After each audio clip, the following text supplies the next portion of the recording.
Hello there, hello there, hello there, my chitty chats and my kitty cats. How are we all? Are we well? I'm very well, I thank you for asking.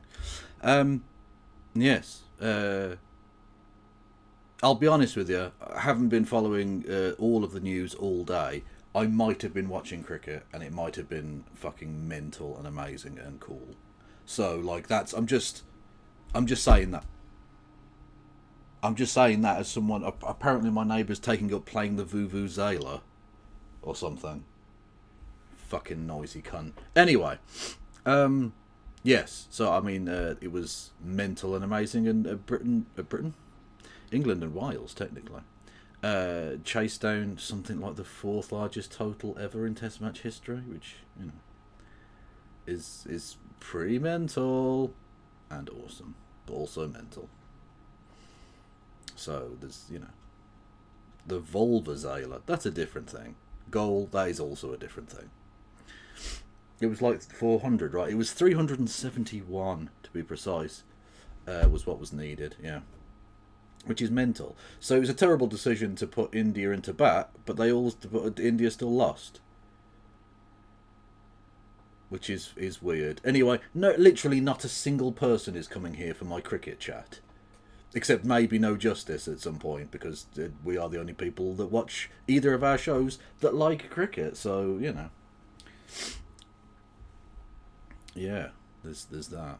And if Boy Meets Mini comes in, I won't take the piss out the fact that they're. I won't take the piss out the fact that that India lost. I won't do that. I won't. Okay, you can guarantee, chat. I'm a man of my word. And you'll notice that I'm not on the sincerity cam. I will not mock him for the fact that India lost, even though they posted nearly 500 runs in the first innings. I'm not going to do that. I'm not going to do that. I'm not going to point out that they are the first team in history to have 5 centuries in a single Test match and lose. I'm not going to point that out to him. Why would I do that? That would be rude. It would be unnecessary.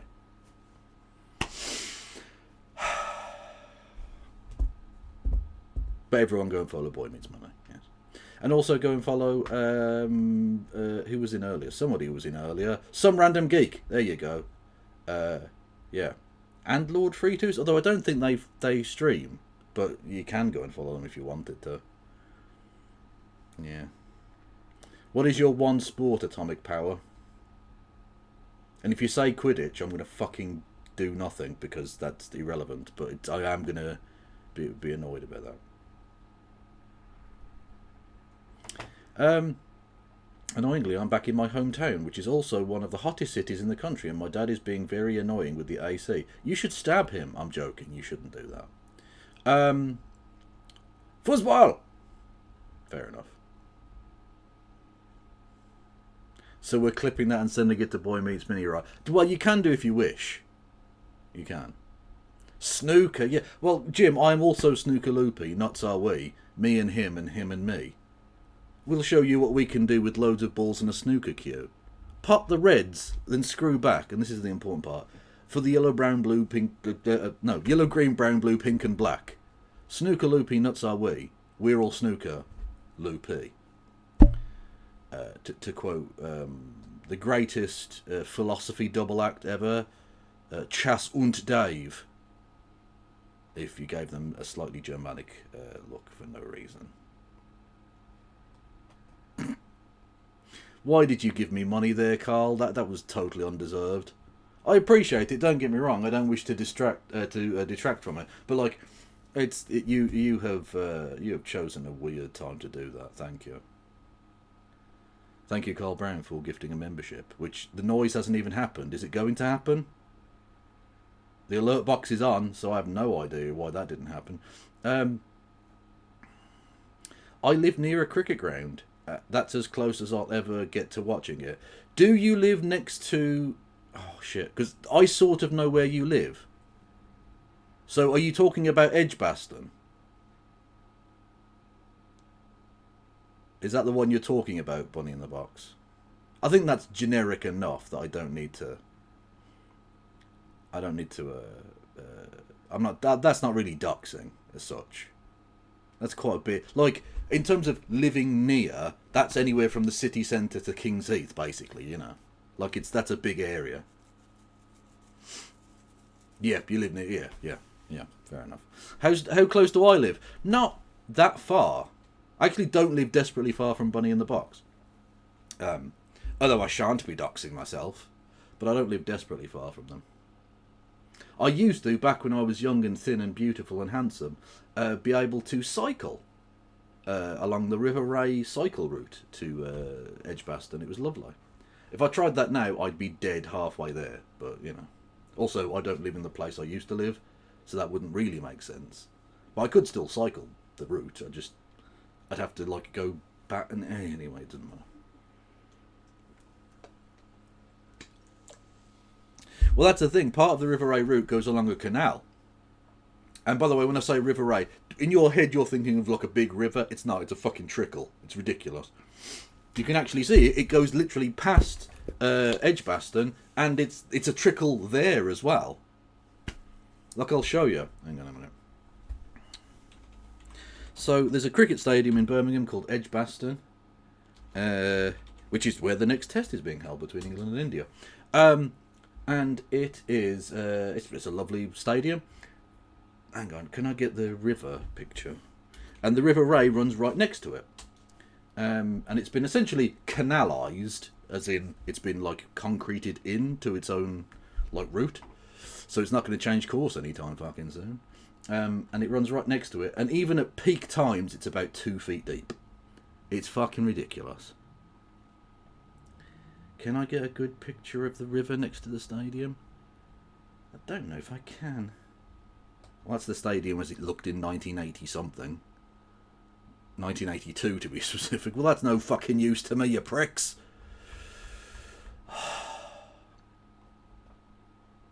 Well, this actually doesn't show you the river. Or it doesn't show you the stadium because the trees have been overgrown. They've been cut back largely since this picture was taken.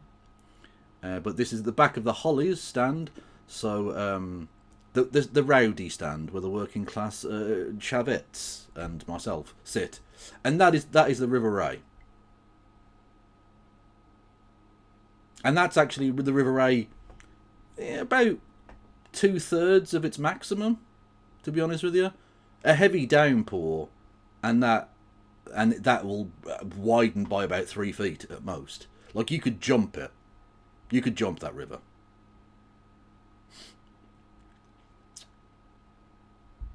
It is not a big river. It is Birmingham's biggest river, I think. Or is it the River Cole? I don't know. Either way. Yeah, where's the rest of it? Exactly. So when I say I cycle the river route, don't think it's like the Thames or the fucking Amazon or some shit. That's the river I'm talking about. It's so fucking small, it's embarrassing.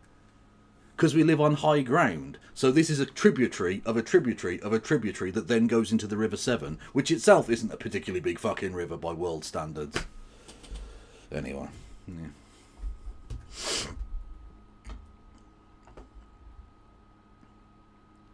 It walks more than it runs. Basically, yes.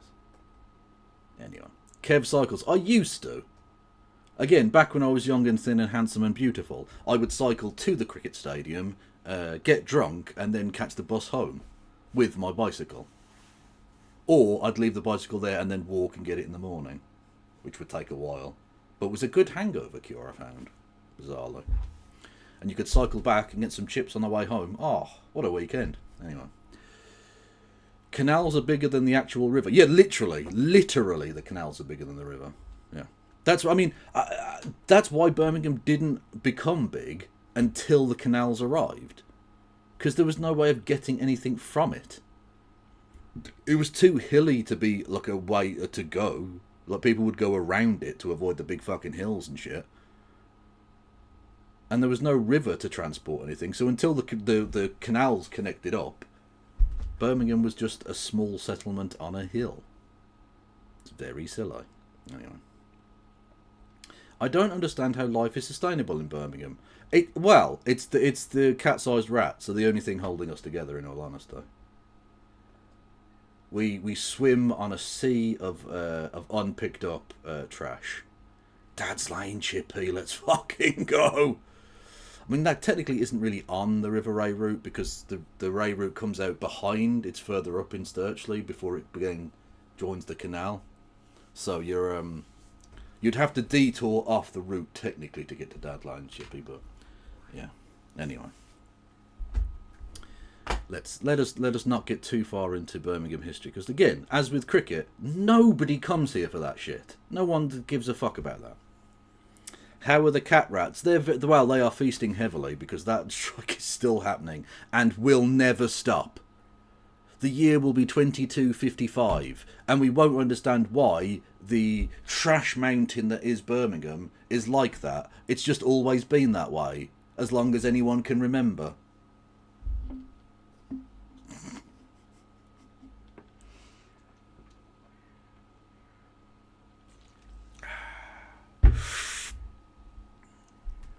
You like cricket? Well, I'll tell you someone who doesn't like cricket. Will this get me copyright cooked? I hope not.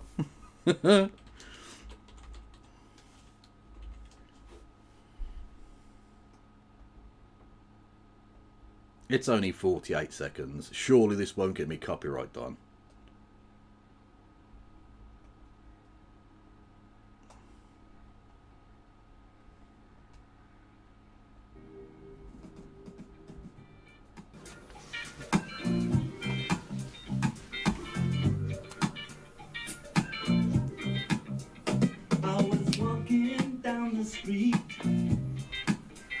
Concentrating on trucking right.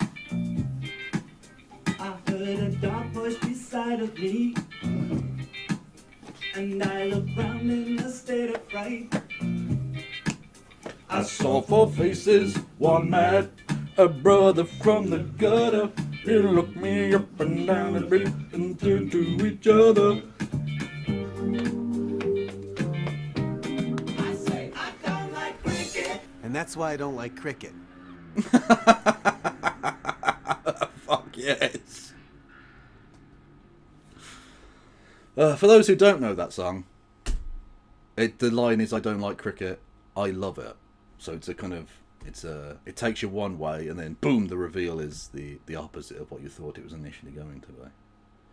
I need to watch Brett Lee bowl at Piers Morgan. Yeah, we can do that. Look, we are going to watch some Piers Morgan later. So you know what I'll do? I'll bring cricket back into it later. If someone reminds me before we get to the Piers Morgan bit, I'll do it then, okay?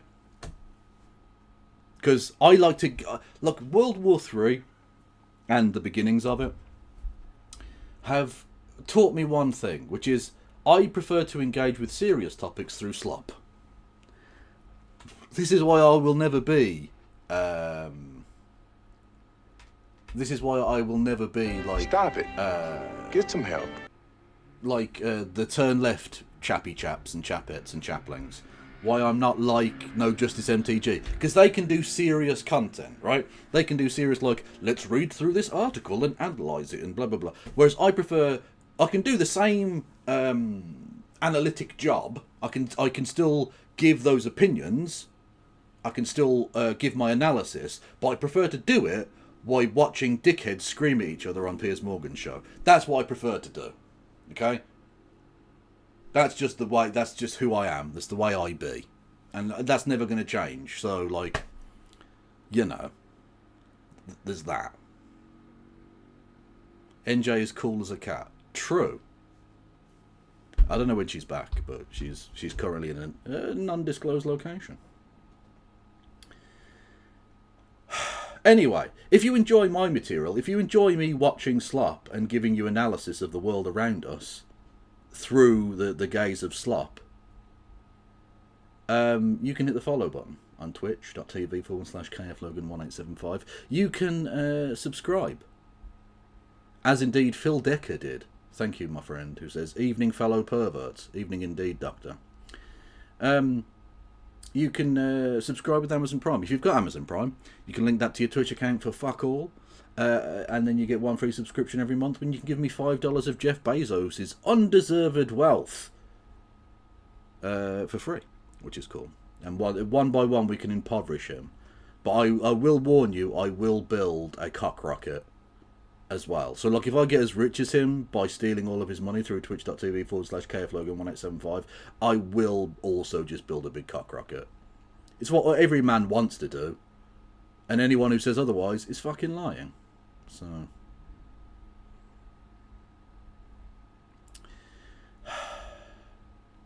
Fogel, you can have a fucking dig all you like about Brom, right? But know this, right? I came very close today to watching, to deciding to watch a video on stream about how... I don't want to do this anymore! About how I just shat my fucking pants. Anyway.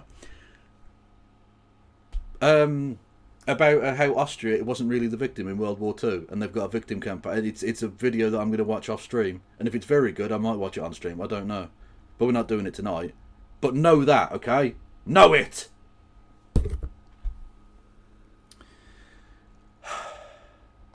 You can also give subs to the community. Oh, for fuck's sake, Fogel, that is amazing time. Honestly, that's amazing timing. That's amazing timing. You can give subs to the community, and Vogel gives the sub to the community. To Low Casey, to be precise. Amazing timing, thank you. You can do that as well. And we're on a hype train, so it would be very, very nice if you could. Yes, if we get to level 2 of the hype train, I will finger Austria's innocence because it died with Anschluss. Yeah, I said it. I fucking said it, Vogel. And what? What are you going to do about it? Invade me? You tried and failed! All the best jokes from 80 years ago. Anyway. You can, if you've also, you can, fuck's sake, you can do, what can you do, Kev? You can go fuck yourself, I suppose, I don't know.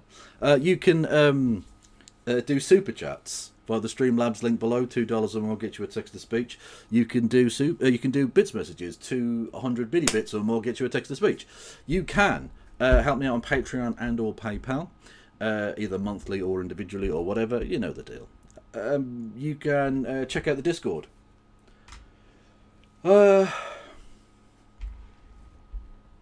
One of these days, the freaks are going to do a Startle Kev supercut. Oh, for fuck's sake, probably. The return of the sausages. I imagine that's still... Give Kevin money.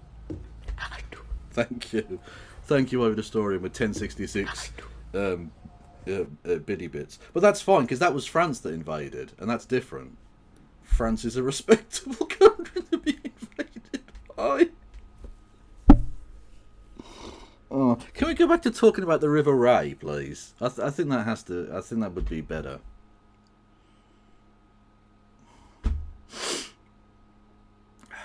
Just saying. For anyone who's wondering, if you're new here or whatever, when I do this bits of nonsense about like, oh fuck France or fuck Austria, it's just a joke. Honestly, I couldn't give two fucks. I am the least nationalistic person. Without wishing to sound too much like I'm up my own arse, I'm a citizen of the world. Yeah. I don't agree with nations as such. My citizenry is the entire working class, actually. But sort of, really. Yeah. Just saying. Kind of. Yeah, no, I am a pretentious prick. That is the thing.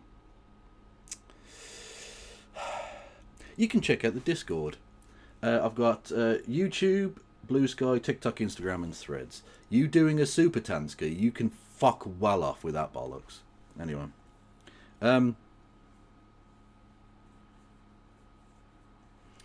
Long live the Franco-Austrian alliance to kick the Brits' arse. You tried that, didn't you? You tried that with Napoleon, and it mostly worked until it definitely didn't.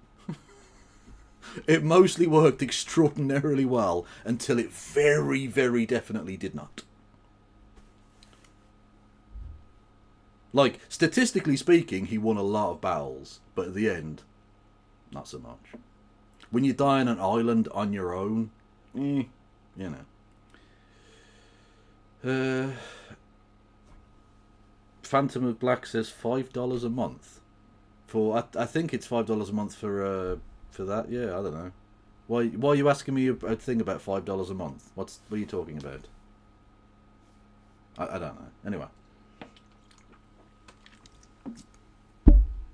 if you're on YouTube, oi oi, what is a haps? You can hit the follow button. No, you can't. You can subscribe for fuck all. You can thumb the video up. Helps in the algorithm and all that shite. You can ring the bell. You can ring my bell. Ring my bell. If you wish. Someone clip that. I'm sure that's fucking amazing. What a range. What a vocal range. Oh, the Bad Bunny bit, yeah, $5 a month. Hang on, I think I've still got that, haven't I? Have I? Boom! Hello!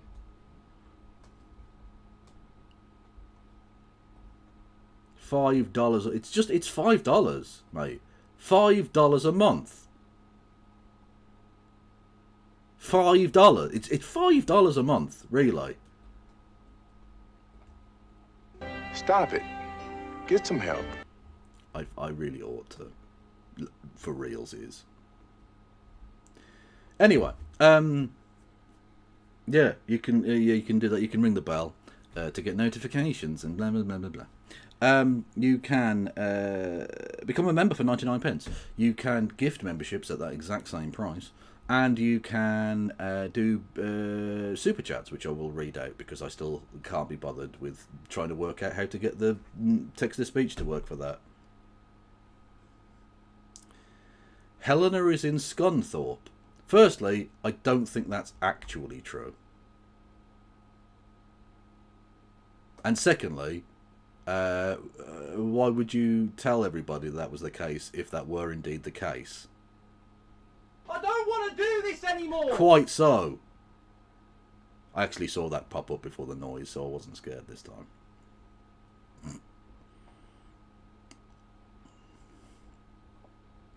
Can we stop trying to dox her in the fucking chat, man?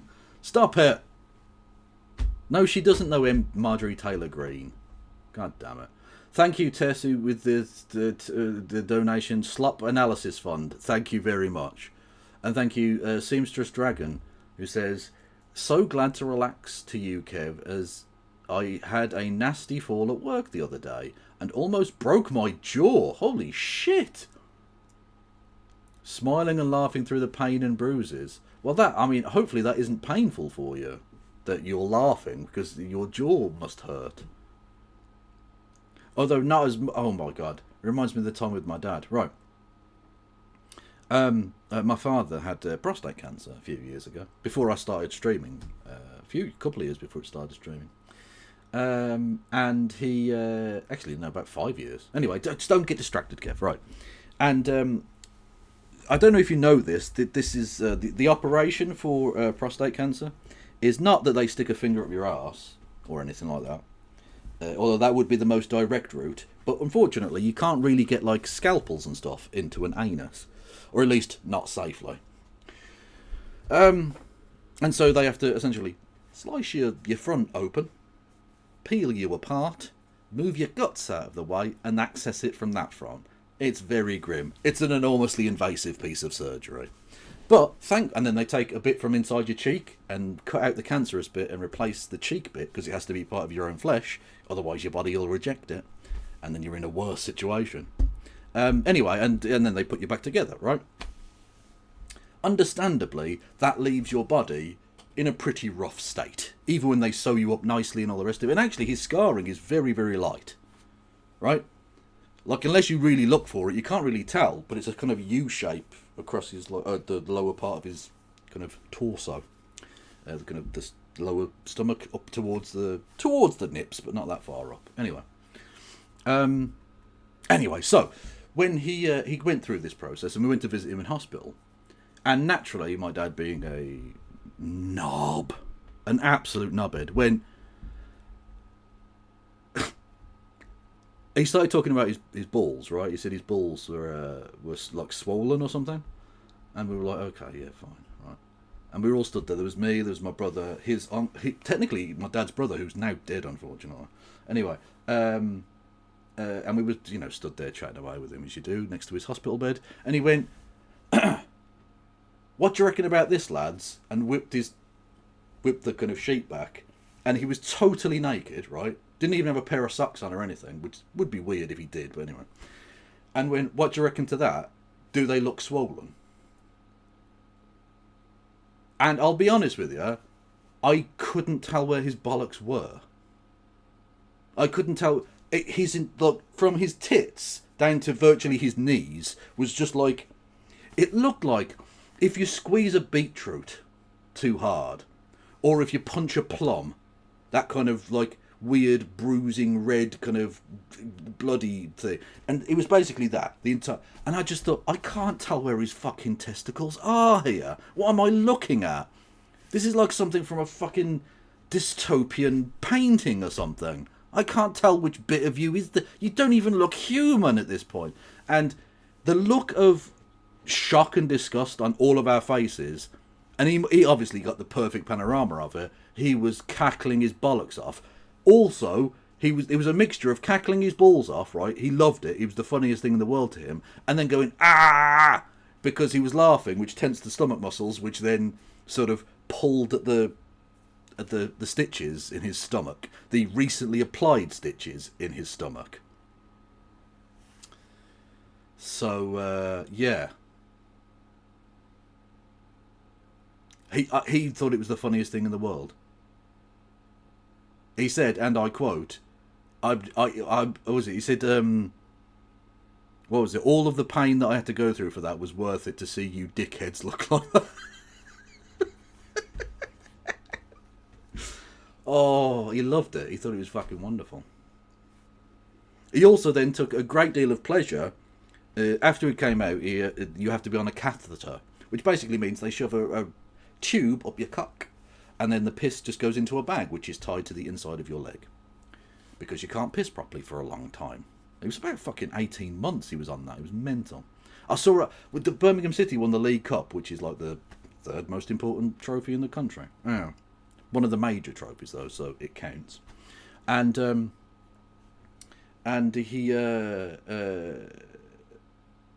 when Obafemi Martins scored the winning goal, I got to see him jumping up and down with a cord hanging out, because he was wearing boxers, so I couldn't see his cock or anything, but hanging out of his penis with this catheter essentially sort of bouncing around, and so I was both celebrating and just watching this fucking mental image, like just this strange, like otherworldly thing of my dad jumping around with a piss bag hanging out of his cock, and laughing, and just be like, it was the most magical, surreal, fucked up moment ever. It was incredible. Anyway, he took a great deal of pleasure in public, surreptitiously showing us his piss bag, but only in a way that we could see it, right? So, like, you'd be in a shop, right, and say you're facing like the row of items. There'd be people around who could see us, but because he had his back turned to the people, he'd then show us his piss bag, knowing that only we could see it, and we had to then pretend like this was a normal thing, as he then, you know, just sort of squeezed his piss bag in front of us all. And we had to pretend like, oh, he's not even doing that. That's fine. That's normal.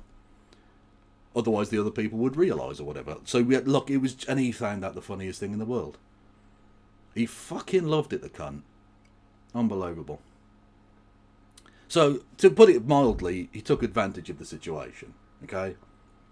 He took advantage of that situation too far.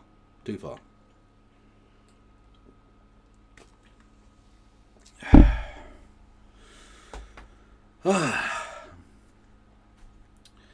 Thank you, Cat Plinth, for resubscribing. 25 months, much love to you. And thank you everyone for the hype train. I've got to go and finger Austria now because it is guilty. So, okay, let's bring it in. Let's be serious for a second. Right. So, let's do some proper content, shall we? Yesterday, for the people who missed it, I was doing sort of analysis of, you know, the war that's happening between Iran and Israel and America and blah, blah, blah. And breaking live on the show was that Donald Trump, Before that is how he spelt it, so I'm going to pronounce it correctly in order not to offend his people. Donald Trump, President Donald Trump, announced that there was a ceasefire that had been arranged, agreed to, and was going to come into force between Israel and Iran. Right? And I called bollocks on that. I called absolute rubbish on that. Said that wasn't real. None of that would stick. Neither side would be okay with that. That Israel would obviously break that and then claim that Iran had broken it. And so I staked my reputation on that. I said, this is rubbish. He's talking utter nonsense. This isn't real. Which is a thing that he does regularly, right? He lies about everything. So he's obviously lying about this.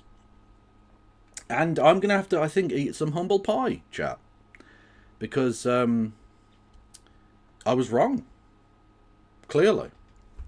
Donald Trump misspelled for some reason. Not Denact. I don't know. Anyway. Truthed this message out last night. Israel and Iran came to me almost simultaneously and said, "Peace!" I knew the time was now. The world and the Middle East are the real winners. Both nations will see tremendous love, peace, and prosperity in their futures. They have so much to gain and yet so much to lose if they stray from the path of righteousness and truth. The future for Israel and Iran is unlimited and filled with great promise. God bless you both. So I was clearly wrong. Both Iran and Israel had agreed to this ceasefire deal, and he definitely wrote this message because words like prosperity and righteousness are words he uses bigly. Okay, and so he gave his analysis of how this broke down today, right? So the details were 12 hours and 24 hours they were going to do the thing. They obviously did the thing, clearly and obviously. Otherwise, why would he tweet this sort of thing out? And he gave his response to some journalists before flying off to do a victory lap at the NATO summit in the Netherlands today. Let's take a look at what he had to say.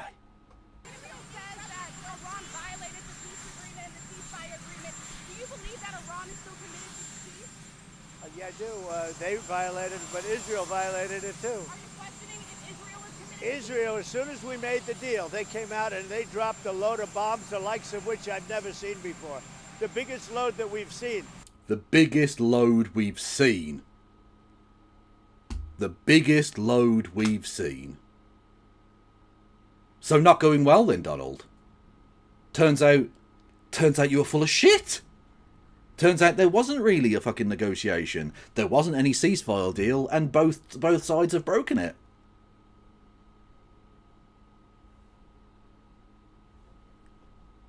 Turns out I was right, chat. Oh, that's crazy. Who could have seen Donald Trump being full of shit? I'm not happy with Israel. You know, when I say, okay, now you have 12 hours. That's not very APAC of you, sir. That's not very Sheldon Adelson of you, sir. Excuse me. Miriam Adelson will not be happy. She funded you to do everything Israel wants and nothing else. So you being unhappy with Israel clearly means, and I'm going to say it, chat. I'm going to say it right now. Donald Trump is Hamas. It's the only answer. It's the only answer. Have we checked that there aren't tunnels underneath Donald Trump? Have we checked that there isn't a command base underneath Donald Trump right now? Just saying. You don't go out in the first hour and just drop everything you have on them. So I'm not happy with them. I'm not happy with Iran either. But I'm really unhappy if Israel's going out this morning because of one rocket that didn't land, that was shot, perhaps by mistake, that didn't land. I'm not happy about that. He's not happy about We that. basically have two countries that have been fighting so long and so hard that they don't know what the fuck they're doing. Do you understand that?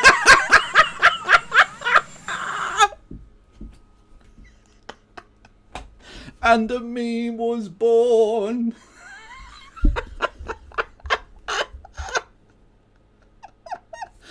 They don't know what the fuck they're doing. It's so true though. Like, it's so true, and yet like, Jesus Christ, he's the president of the United States, man. He's supposed to be a diplomat. We're hearing it again. We basically have two countries that have been fighting so long and so hard that they don't know what the fuck they're doing. Do you understand that? I think he might be a little angry. Oh, is he a little bit angry? Oh no. Oh no, did your little lapdog not exactly make you look good? Did they drag you into a war that literally nobody fucking wants? Did they? Did they do that, Donald? Did you think you could turn war on and off like a fucking tap, you absolute moron? It's called Pandora's box, not Pandora's Get some faucet. help.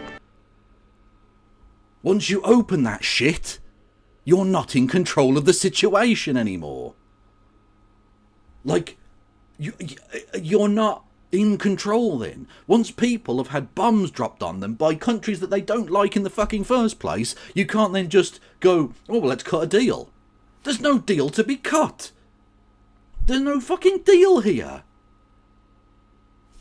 He's a fucking idiot. He genuinely, he spent 4 years as president and has now spent another, 5 months or whatever as president as well. So the thick end of fucking 5 years or whatever at this point as president or president-elect. And he's learned nothing.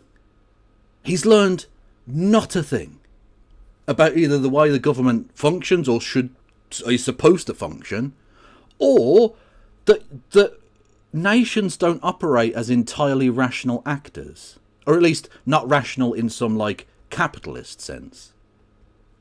Zionism does not actually comport entirely with capitalism. It doesn't, because it doesn't suit the capitalists' interests to have Israel constantly undermining the world economy.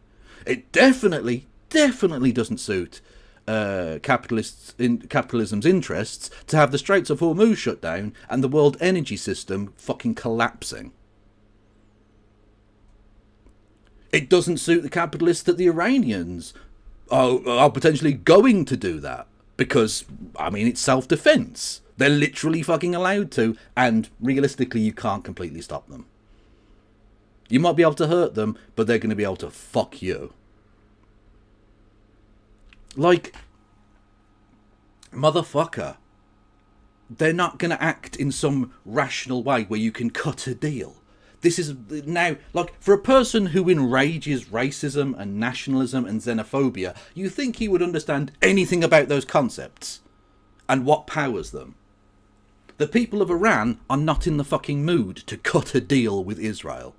The people of Israel are certainly not in the mood to cut a deal with the people of either Palestine or Iran.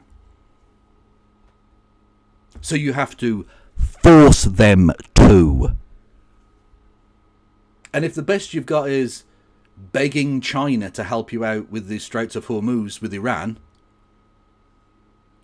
or desperately hoping that Benjamin Netanyahu sees sense, or saying, I'm upset with Israel, and that's the worst pushback you've got, then you will never achieve anything positive here. Also, well done on your 12-day war that's now into its 13th fucking day. Excellent. Now, by the way, that doesn't mean that it won't still be called the 12-Day War, in the same way that the 100-Year War is called the 100 Years' War. It didn't last 100 years. The 30 Years' War didn't last 30 years. Humanity has a way of just going, just round it up. It's fine. We'll just call it the 12-Day War. Fuck it, who cares? The fact that it lasted 7 years and led to the deaths of 120 million people or something, like, yeah, who cares? I mean, it's fine, whatever.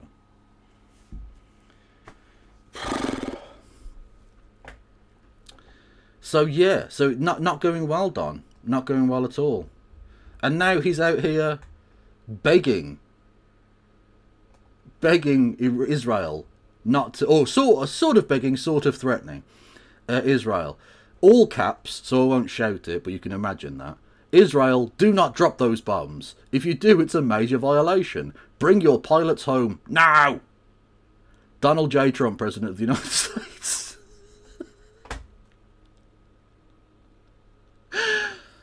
Oh, unfucking believable. Like, this is all he has. He thinks he can literally just, like, magic things into existence, and he can't. He can't fucking do that. That's not how it works. Oh.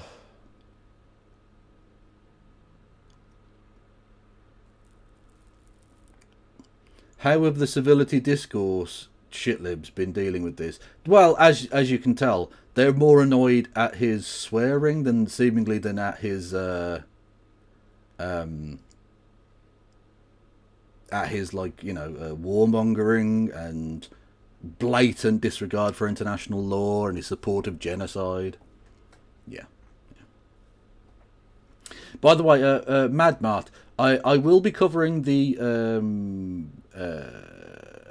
what you call it, the fucking PIP stuff a bit more probably over the weekend, and then next week when it actually comes to Parliament.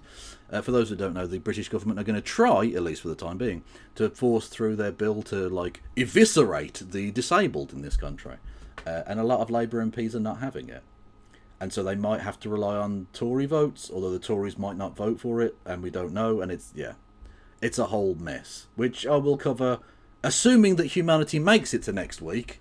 That was presumptuous of me to think that we won't be in all-out nuclear hellscape by then. But assuming we don't get glassed between now and next Monday, I'll cover it, like I say, a bit over the weekend as things hot up, and then on Monday when the bill comes before Parliament.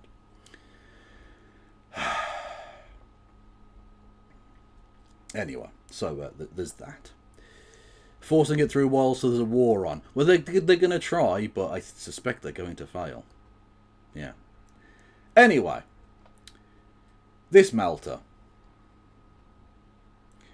Again, I like to cover things through slop, and so we're going to have a little bash here with Jimmy, our old friend James O'Brien, who I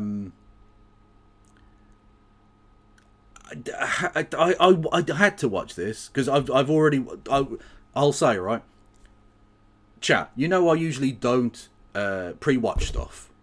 You know I don't usually do that. But I wasn't even planning on covering James O'Brien today at all, because it seems rather pointless in a sense, like there are bigger issues at play.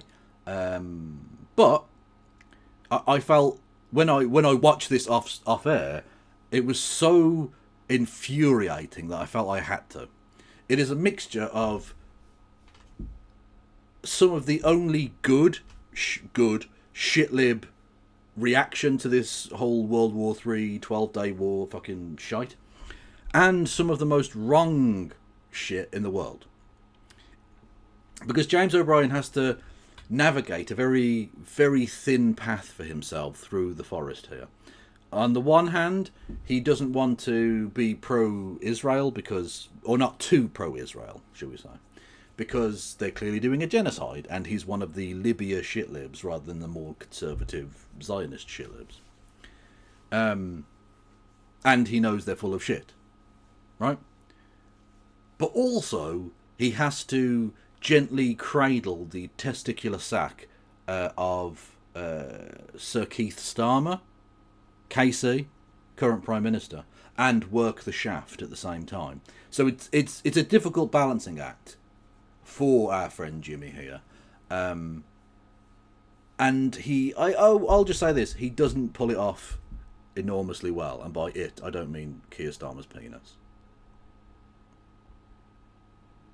One of the eternal truths about Donald Trump seems to be his belief that he can speak things into reality. If he said something is true, then he is almost trying to will it to be true. He possibly even believes himself that it is true. So abnormal is his personality. And as we've touched on many times, but I feel we've never really nailed it down. I'm not sure we ever will. I'm not sure it is nailable. But we have spoken many times about the media's inability, myself included, to properly chronicle something as bonkers as this. What choice do you have if the President of the United States of America announces that he has successfully negotiated a ceasefire? What choice do you have as a news... Right. This is the point, right? And I sort of raised this yesterday, is that they either shouldn't comment on it at all because it's just the ravings of a madman. Like, he might be the President of the United States, but he's doing the equivalent of scrawling racist abuse in shit on a wall. Like, you don't have to like mention that, actually, because you know he's a lying shitbag. But if you are going to mention it, you do have to mention that he's a lying shitbag.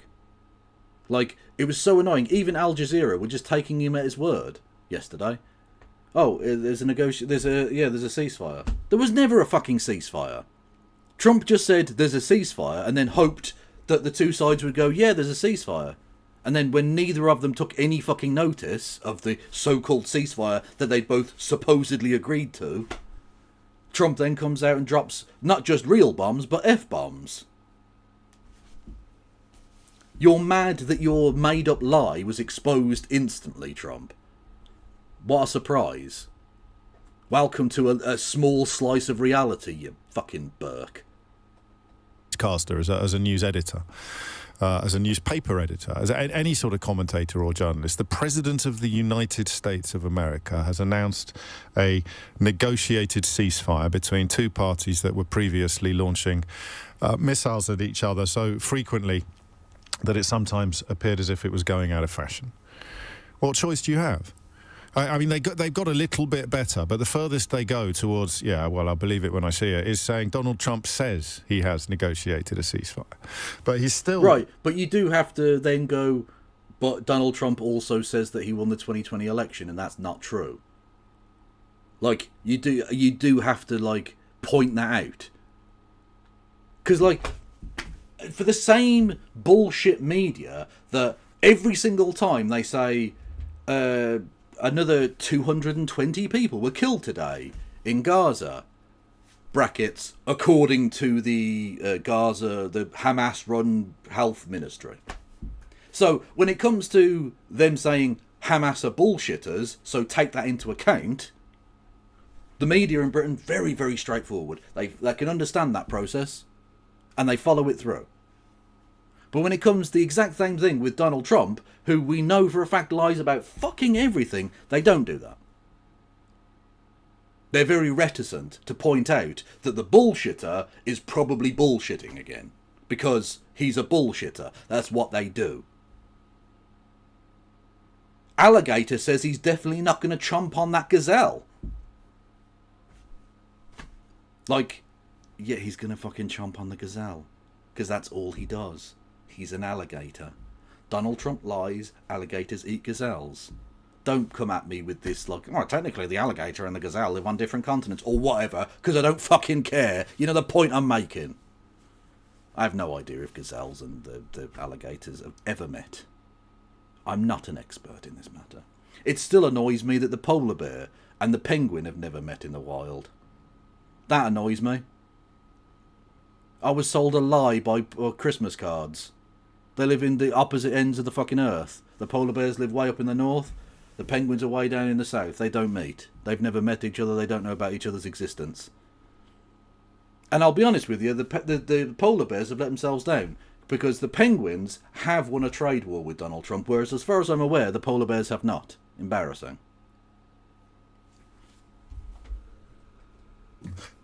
He's still the President of the United States of America. So him, simply by dint of saying something, it becomes news. Zoshalix, I love the fact that you've sent me something. You do have to specify what and... Well, not even what, just where. You can't just say, you've sent me something. What, to my house? to my Twitter, to the Discord. What do you mean you've sent something to me? Where am I supposed to look for this thing? What are you talking about? Anyway, who definitely did send me something was Ella Bella Innit, who resubscribed and says, hiya indeed. And then gifted 5 subs, which I completely missed, but thank you. I will be your getaway driver for if you want to rob a bank or something. I will do illegal things for you. I'm putting that right now. Discord DMs, thank you. Whether it's true or not. And you marry that. I never stop being fascinated by this, by the psychology behind it. I know it's not nearly as important as the people who have died and the people who will die and suffer and be dispossessed and lose their homes. But in terms of trying to unravel what the heck is going on, you have to start at first base, don't you? And first base is this marriage between a complete abandonment of objective reality, objective truth, and the failure or the inability. Talking of first base, or bases in general, I didn't need to see this. I didn't want to see this.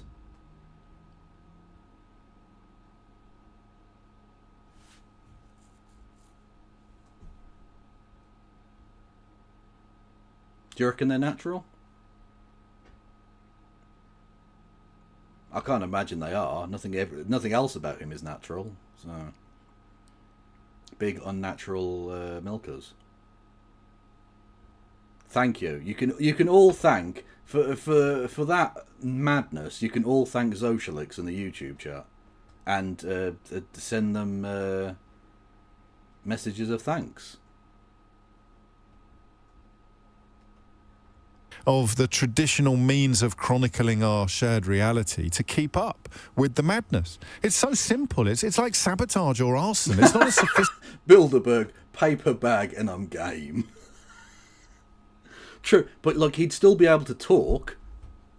It wouldn't be as... I don't think they do soundproof paper bags. Although you would be able to keep the wolf from the door. So like... sophisticated game of 4D chess. It's just, if I say things that aren't true loud enough and long enough, they kind of become true. Insofar as my base will believe them, they'll believe anything I say, and the media has to report it. Even if... I mean, what did you think this morning? What do you do, by the way? What's the first thing you do? Like, yeah, the media still haven't learned that they have to... Like, you do have to report to a certain extent that the President of the United States did a thing. Okay, cool. But you then point out, like, oh, he posted this, but he's lying. Because he's fucking obviously lying.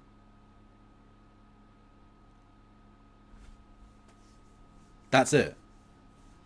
It's very simple. Yeah, Donald Trump says there's a ceasefire, and that's obviously not true. Moving on to actual things that matter. But the media have been complicit. The media have never learned that they are the oxygen that he needs to survive. He's always gotten bigger press coverage. Always gotten bigger press coverage than he deserves and than he warrants. And he's always gotten more balanced reporting than he warrants as well. Like, he's a bullshitter from start to finish about everything. So the media have... I think it's incumbent on them to point that out. And they don't. They just don't.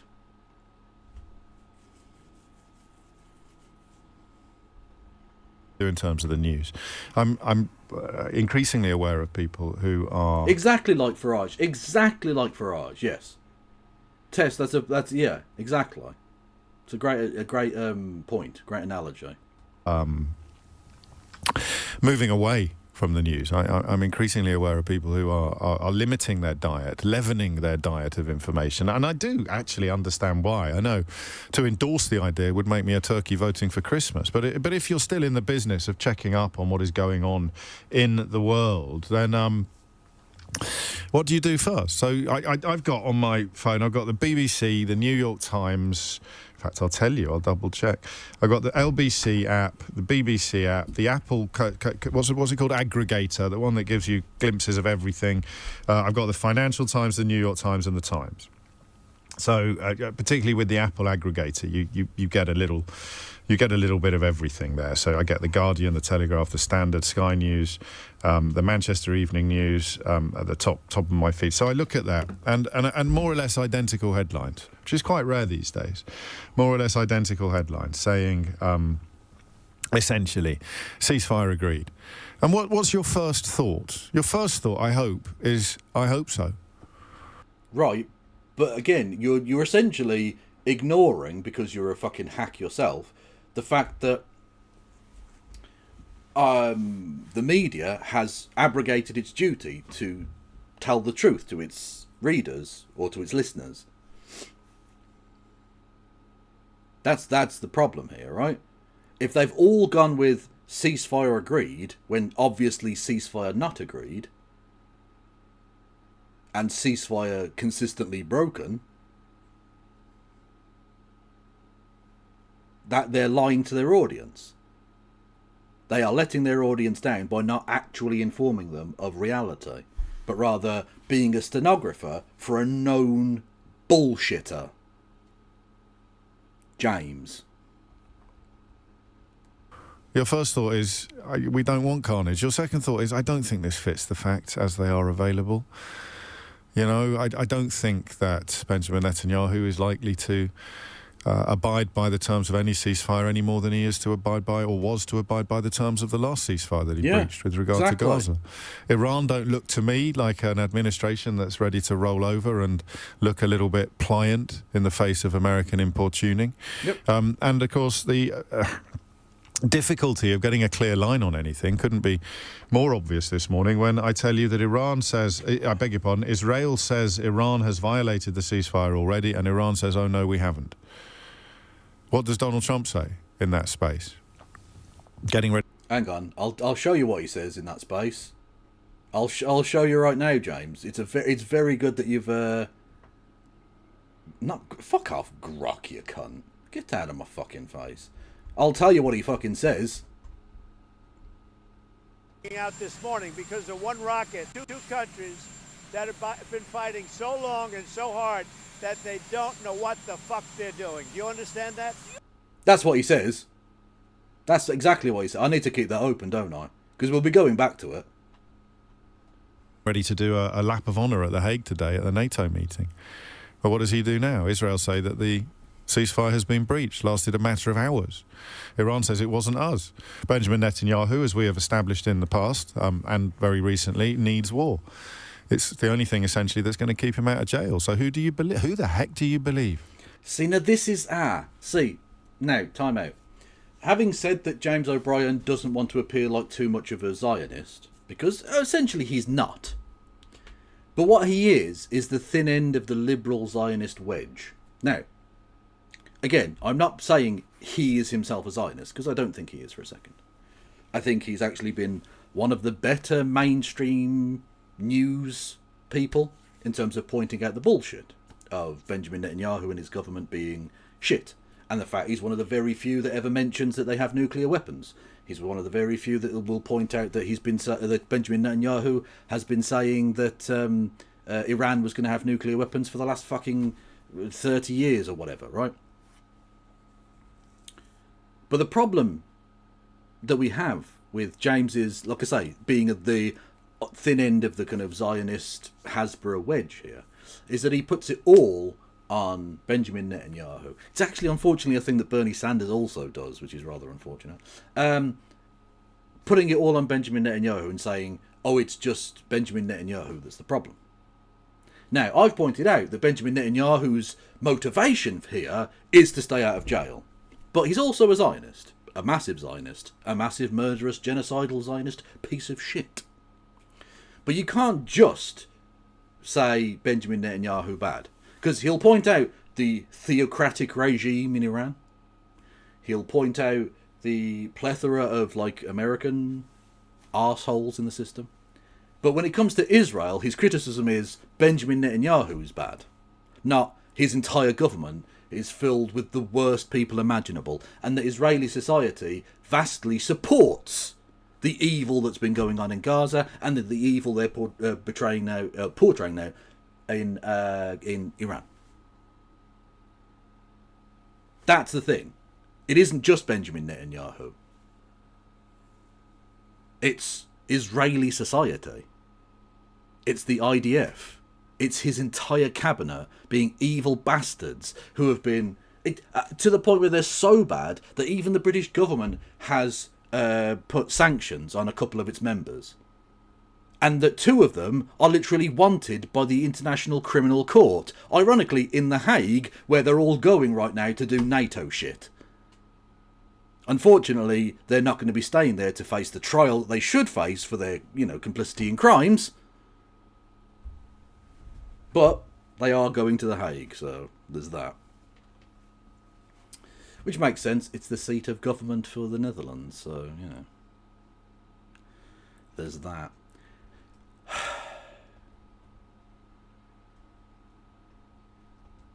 Donald Trump lies like the rest of us breathe. Benjamin Netanyahu needs war to stay out of jail but can never say so. And the theocratic autocracy, or can you be a theocratic autocracy? Anyway, the theocracy in Tehran abides by or plays by rules that the rest of the world can barely understand, let alone agree with. So who do you actually believe? Who do you trust? Who do you think is telling the truth in the current space? Donald Trump says there's a ceasefire. Israel says there isn't. Iran says, well, if there isn't, it's not our fault because we haven't fired the missiles that you say that we fired. Good Lord. That happens some mornings, doesn't it, when we sit down together, get to sort of 8, 9, 10 minutes past and suddenly appreciate for the first time the full scale of the problem that's sitting in front of us. Do you even know what a plethora is? Yes. It's a large amount of something. What are you talking about? Do you have a different definition of that word? So the 3 major players in this conflagration that some people have posited as a precursor to World War III, I personally think that's hyperbole, but you have moments, don't you, of wondering just how big the stakes may prove to be. Nadine Dorries, remember her, has written an article this morning about how a relative has... Yeah, in what way is Iran theocratic that Israel isn't? Very good question. Oh, it's a movie reference. It's from the film called Three Amigos. Oh, well, I have not seen that. I thought that was a legitimate question. Apologies. So I answered it legitimately. Yeah, okay. I haven't seen that film. And I probably never will.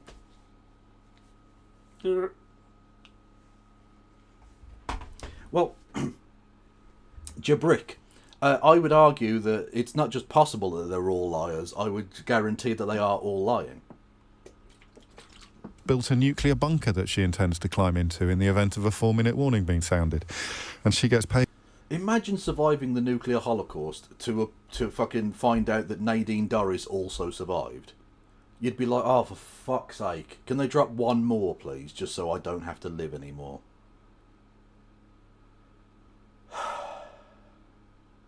Got it. Paid by the Daily Mail for that sort of stuff. But the 3 major players in this potentially apocalyptic conflagration, I don't personally think it is, but some cleverer people than me have at least posited the notion, are all untrustworthy. They're all known liars. Not even a Donald Rumsfeld pack. They're not unknown knowns or known, they're known liars. They lie and they lie and they lie again. Hey, who's the least... I like that, yeah, the known knowns, the known unknowns, and then the unknown unknowns. Who remembers that? Fucking gibberish. Should we have some Donald Rumsfeld just as a refresher? Jesus Christ. Like, they're running it back in terms of the Iraq War and the lies, so why not? Reports that say that something hasn't happened are always interesting to me because, as we know, there are known knowns. There are things we know we know. We also know there are known unknowns. That is to say, we know there are some things we do not know. But there are also unknown unknowns. The ones we don't know, we don't know. Like, brilliant, okay. Yeah, don't get me wrong. There is a logic behind what he's saying. It's just bollocks. It's just like, sort of, he puts it in a gibberish way. And it's not really a point that even needs to be made. Anyway. Is he dead? I hope so. Is he? I don't know. He is dead! Oh, fuck yes! I didn't know. Okay, well, you know what's going to happen. And it's far too hot for the crab suit, so don't even fucking start with me.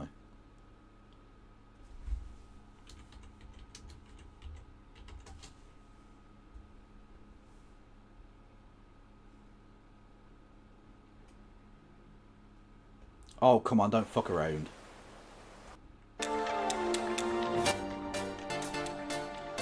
Donald Henry Rumsfeld was an American politician, businessman and naval officer.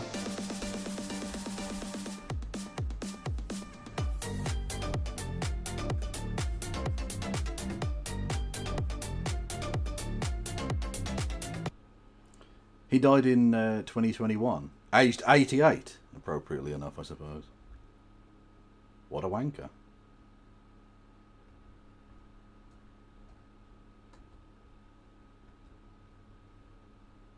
What the fuck they're doing. Do you understand that?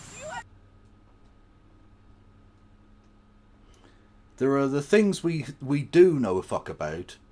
There are things that we don't know we do know a fuck about. And there are things that we don't know a fucking about. To mix those two things up. We probably don't follow events in Iran enough to know just how egregious their lies are. But we know enough about the torture and the oppression and the persecution and the criminalisation of all forms of dissent. It's the kind of country where if you launch a peaceful protest against the government, even if it involves a little bit of criminal damage, you could probably end up being jailed as a terrorist. Oh, no, sorry, that's the United Kingdom. See, this is the thing that annoys me. Because, again, I've already pre-watched this, so, you know. James O'Brien will point out, quite rightly, that the British government are trying to criminalise protest. It's a massive government overreach. It's disgusting. And yet, the Prime Minister of that government, that's doing that in order to protect genocide, he's about to fucking defend. And it's to the United Kingdom that we turn first this morning. I don't know what the heck Keir Starmer should be doing. I want to run you through some headlines, if I may, because I think they highlight the absolute difficulty that the Prime Minister faces at the moment. And we've got another little echo of that observation I made yesterday about this mad compunction to have pungent opinions. You've got to have a strong opinion about whether America was right or wrong to bomb Iran. Well, I need to know first what the intelligence was.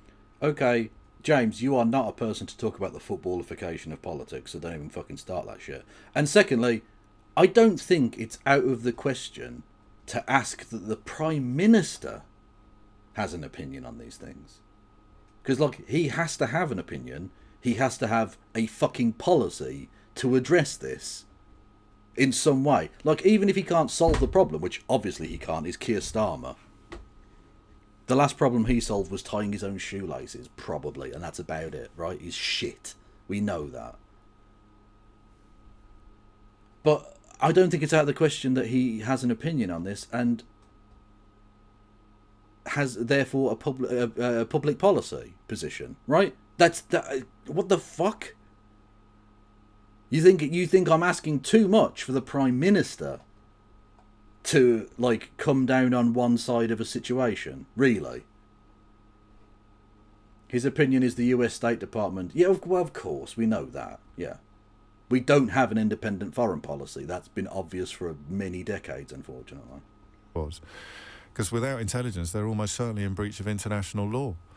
And most informed people in that field either agree that international law has been breached or sort of fudge around the question of whether or not international law was too strict in the first place. So again, he's just pointed out that the United States almost certainly has broken international law. And yet his criticism of Keir Starmer will not be he supports the thing that I've just described as breaking international law. Because Keir Starmer has said that it's okay that Israel and America bombed Iran. Even though you've just said it breaks international law. How can you possibly have a strong opinion on that? Because it's your job. You've got to have a strong opinion. Are you for or against? Are you with me or without me? And you sort of see the same in the way that Keir Starmer has been talked about. He's the Prime Minister! Oh my God, you fucking arse-licker. What the fuck is wrong with you? You're now bitching about people wanting the Prime Minister to have an opinion on something. On not just something, but the public policy of our... foreign policy of our day, right? The Middle East being on fire is something he should have an opinion about. Like, unfucking believable that that's the standard you're holding him to. He doesn't have to have an opinion on this. The fact that he's got all of the information, like, I understand you, James, don't have access to, like, national security briefings. You can't just ring up the fucking president and be like, yo, dickface, what's a haps? Speak to me, orange man. Like, you know what I mean? You can't do that. But he can. So he's got access to all the information you could possibly need. I don't think it's too much to ask that he has an opinion on this. Fucking hell. It's not. The criticism isn't even that he has the right or wrong opinion. It's just, you can't ask him to have an opinion. You filthy plebs.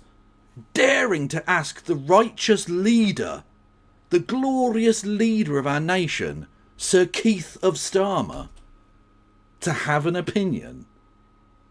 You need to get back in your fucking place. Asking the Prime Minister to have an opinion. Fucking outrageous. Any measure, this is him speaking to Channel 4 News on June the 17th, so a week ago to the day. This, by any measure, is unfortunate. I sat next to the President for the 2-hour discussion we had on the Middle East when we discussed the situation in the round. Absolutely clear that everyone was agreed that the Iranian nuclear program cannot be tolerated, that we must de-escalate. But he's escalated it the moment he's walked out the door. He started talking about how Tehran needs to be evacuated. Enormous kit is moved to the region. He's not on the same page, is he? As I say, Gary sat for 2 hours yesterday, had that discussion. I was sat right next to the President. Actually, we went through the statement. Yeah, poodles often do sit right next to their owner. Yeah, that is generally how that goes. Line by line. So there's no disputing that is the shared statement of intent by the G7. And when he said that, it was true. I think the most compelling... What in the fuck? Nobody wants to see that. Unbelievable. Unbelievable. There is nothing this man won't defend from Keir Starmer. This is the worst hack work, really. Yeah, I know I did see that story from Norway, but I want, like, proper confirmation of that story from Norway. That sounds like one of those things that might be true. I wouldn't put it past the Americans, but, like, I don't know. We'll wait and see. Explanation for why Trump has done what he's done came in the New York Times yesterday when highly placed sources explained that he'd been watching Fox News and was jealous of all the praise that Benjamin Netanyahu was getting for attacking Iran and thought to himself, I want a piece of that. So Starmer was almost certainly telling the truth. Well, he was telling the truth about the situation that he found himself in. 1 week later, he looks absolutely ridiculous. It was Gary Gibbon asking the questions and expressing a fair degree of incredulity, but obviously Starmer was telling the truth about the meeting that he'd had. Oh yeah, Keir Starmer was obviously telling the truth. Because no one thinks that he's a fucking morally bankrupt serial liar. We already established that. Al Green introduces articles of impeachment for Trump. Well, that's good, and that should be the case, but unfortunately it won't achieve anything. Because the first two didn't either. But it's still the right thing to do. It is a little bit banging your head against a wall, but, you know. Go for it, I guess. Open The Guardian today and you will see the indomitable Nazanin Zaghari-Ratcliffe complaining, with much justification, that Keir Starmer has not condemned the American attacks upon Iran for... And this is Nazanin Zaghari-Ratcliffe, who was literally imprisoned wrongly and illegally by the Iranian government. She was arrested and imprisoned in Iran. And even she's like, maybe you could speak out and condemn this, the bombing of Iran, because that's wrong and illegal. Literally, she has more integrity in her fucking fingernails than Keir Starmer has ever possessed. She should probably be Prime Minister or something. The obvious illegality, for the obvious breach of international law that they involve. So he's getting grief from Nazanin for that. She also... Oh, he's getting grief. Oh, that's terrible. Oh, he's the Prime Minister getting grief. Oh, no. Oh, the poor love. Honestly, I think we need to go out and bang pots and pans for him, to show moral support in this time of trouble for Keir Starmer. Won't anyone think of the real victim of all of this? It's not the dead Gazans, it's not the dead Iranians, it's not even the dead Israelis. It's Keir Starmer. Oh, he's had to put up with public criticism just because he's a bastard. An evil bastard who's supporting genocide and war crimes every day. Oh, my heart bleeds for him. Really, I'm gonna cry. I might cry. Describes the attack on a prison in which I think she was held as being a publicity stunt, an Israeli publicity stunt, and describes how she is terrified for the inmates of Evin prison. Benjamin Netanyahu. Not Kevin prison. That's a different prison. That's a prison of the mind. Doing things for the domestic audience there, not for the benefit of any imprisoned Iranian dissident. Boris Johnson did. Having mentioned Nazanin Zaghari-Ratcliffe, it would be remiss of us not to mention that Boris Johnson, as Foreign Secretary, repeated Iranian talking point lies. That clip was then used in court against her and added time to her sentence. That is true. That did happen. And this country is so broken that we then went on to elect that man to be Prime Minister. Cool. Very cool system. So he's getting it he's getting it in the neck. Keir Starmer's getting it in the neck from one side for not supporting the attacks. Front page of the Daily Mail. So whose side are you on, Sir Keir? Getting it in the neck from the left, or at least from the rather more informed Nazanin Zaghari-Ratcliffe? For not... Oh, because if you're on the left, you're uninformed. Bravo. Blame Jeremy Corbyn for it. Why not? Why not just blame Jeremy Corbyn? Because, you know, the Labour Party is the party of Holocaust denial, you fucking little gobshite. What a wanker. What is it, Maria? What is this? A very succinct media blah, blah, blah, blah, blah. What is this? I don't believe a single goddamn thing coming out of the administration. This is an absolute gaslighting madness. It's as if we're watching toddlers run through the White House screaming and smearing Go-Gut into the carpet, and the entire world has to pretend it's the Lincoln-Douglas debates. Basically, yes. Yeah, that is. Pretty much what I was saying last night, but more succinct. And brought in the Lincoln-Douglas debates, which is always good. By the way, I should point out the Douglas in Lincoln-Douglas is not the very, very based Douglas of abolition fame. Very much the opposite. Douglas was the then senator from Illinois that Lincoln was trying to overtake, and failing on that particular occasion. Not condemning the attacks for their illegality. Getting it, I don't know, who else? Let me have a look at my inbox. Let me see who else is slagging him off, and indeed what for. Oh no! People are slagging off the Prime Minister, and it's making James O'Brien's Winky sad.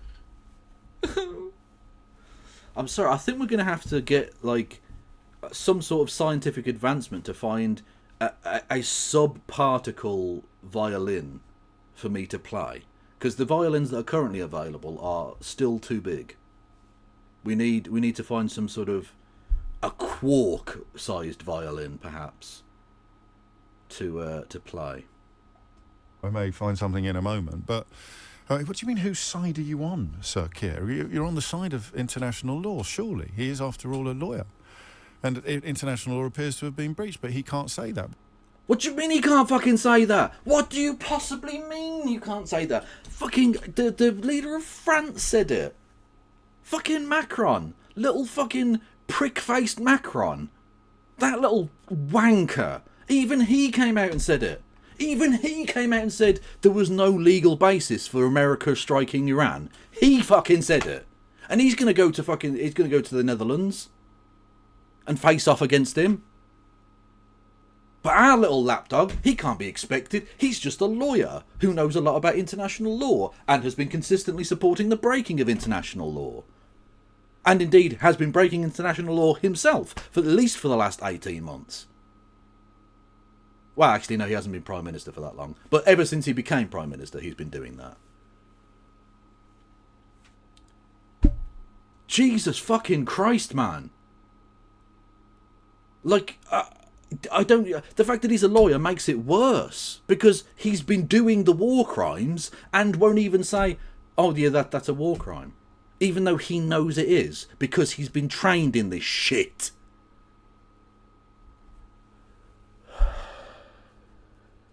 Because it would alienate his ally Donald Trump. I don't know that I can answer the question that I'm about to ask you.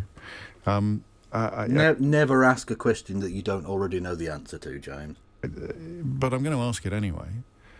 Well, how do we do this? Do I say, what would you do if you were Keir Starmer? Does that actually make it easier to answer than if I simply say, what do you want Keir Starmer to do, or what do you think Keir Starmer should do? I presume the answer to the last two questions is the same. What do you want him to do? What do you think he should do? Why would they be the same? Like, what I want him to do is to, like, kick Donald Trump in the dick. Do I think he should do that? Probably not. Actually, no. That probably wouldn't be a good thing to do. It just in general, as a diplomat, you know? So, like, what I want him to do and what I think he should do are two very different things, actually, James. Yeah, he should resign. Yeah, is the point. Absolutely. He won't, of course, because he's a cunt, but, you know. But what would you do? What can he do? I don't think, and I don't like the sort of denigration of the UK status. We're not the power we were before Suez or before the Second World War. Obviously we're not, and, you know, for good or for ill. But equally, we are still punching way, way, way above our weight on the international stage. And yet you'll support us spending 5% on fucking defence because you're a Keir Starmer ball licker. Whatever the dear leader wants, you'll go with. And Keir Starmer has probably been more successful in terms of international diplomacy than he has on the domestic stage, certainly. That is one way of putting it. He's probably been better on foreign policy than on domestic policy. Yeah, his foreign policy has been dog shit, but his domestic policy has been worse. Like, you have just polished that turd with a level of professionalism that I didn't even think you were capable of, James. Well done. You have spun that ball of dung very, very nicely. It's beautiful. Honestly, as a person who has watched many, many, many a propagandist at work, I have to just in a kind of Machiavellian sense, I have to sort of admire what you just did there. That little sleight of hand. That is one hell of a positive way of putting that. Because again, just to reiterate, what James said there was that he's probably been more successful in terms of foreign policy than domestic policy. The truth of it is, everything he's done has been bad and shite. It's just, at least when he stands next to Volodymyr Zelensky, he gets some, like, reflected coolness, I suppose. Like, he gets to look like a statesman. And he's taller than him, so, like, he kind of looks... It's one of the few people who makes, you know, he can look a bit kind of over, you know. Just saying. In terms of getting the message across, getting the story across. So, what he has been doing is attempting to bring a sort of lawyer's rationale to an utterly irrational situation where Netanyahu and Trump are calling almost all the shots. Right, he could criticise them in any way whatsoever, though. Look, even if, James, you don't think he should call out war crimes as war crimes, which apparently appears to be your very copy position here. And by the way, I think we're going to need the Copacabana, so if someone wants to link that. Yeah, that appears to be your very copy position. Surely, you would be okay with him at least mildly criticising either of these men, which he also fails to do regularly. Right? What on earth should he be doing? 0345 606 0973. The third piece, the third point on the triangle would be in Rupert Murdoch's Times this morning, where an unbiased... Also, James, you don't get to be like, in Rupert Murdoch's Times, in order to devalue that, when your dear leader regularly writes for the fucking Sun newspaper, also owned by Rupert Murdoch. Technically, I'm not sure if he does own it anymore, or whether it's his son that owns the business, or whatever the fuck it is. Anyway, the Murdoch family, the right-wing evil empire, okay? You don't get to play that card because you're supporting the guy who is basically a Sun columnist at this point. Highline analysis asks, how did Starmer get it so wrong on Trump and Iran? So you get a kicking from that side, a kicking from the other side. Oh, wow, it's almost as if your policies are shit, mate, yeah. You are coping and seething. You just can't accept what you're seeing.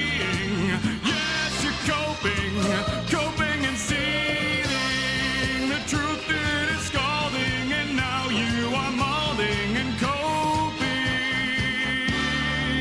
coping so hard. Coping and seething. A kicking from sides you didn't even know existed. David Lammy, emerged from a meeting with Donald Trump, or with Marco Rubio, I think yesterday, I beg your pardon, on Thursday of last week, convinced that Trump genuinely wants a deal. And then Wow! David Lammy, the man who was bought for the price of 2 meals. A man who forgot about fascism for the price of just 2 meals. That guy was wrong about something. That guy's a lying shitbag. Well, butter my ballsack. I would never have believed it. the next thing you know, he's dropping enormous bombs, the biggest bombs in the world. For once, Trump's hyperbole actually fits the facts. At about shortly after 5 a.m. UK. The biggest bomb he dropped, though, was this one. So long and so hard that they don't know what the fuck they're doing. Do you understand that? Dropping F-bombs. Unbelievable. UK time on Saturday, with the UK government for most of that day completely unaware of what was happening. So when Donald Trump is a liar, Benjamin Netanyahu's motivation is self-preservation and cynicism at all costs, and Iran is run by a medieval theocracy, what should Keir Starmer be doing? How is he, again, as someone pointed out quite rightly in chat, how is Iran theocratic in a way that Israel is not?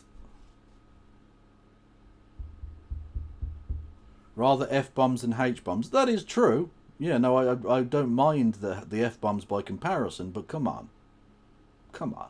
Again, I don't think it's too much to ask of an American president not to swear in public. Again, in private, and I've been through this, right? This was the problem with the Zelensky White House press thing, right, where they fucking ambushed the guy.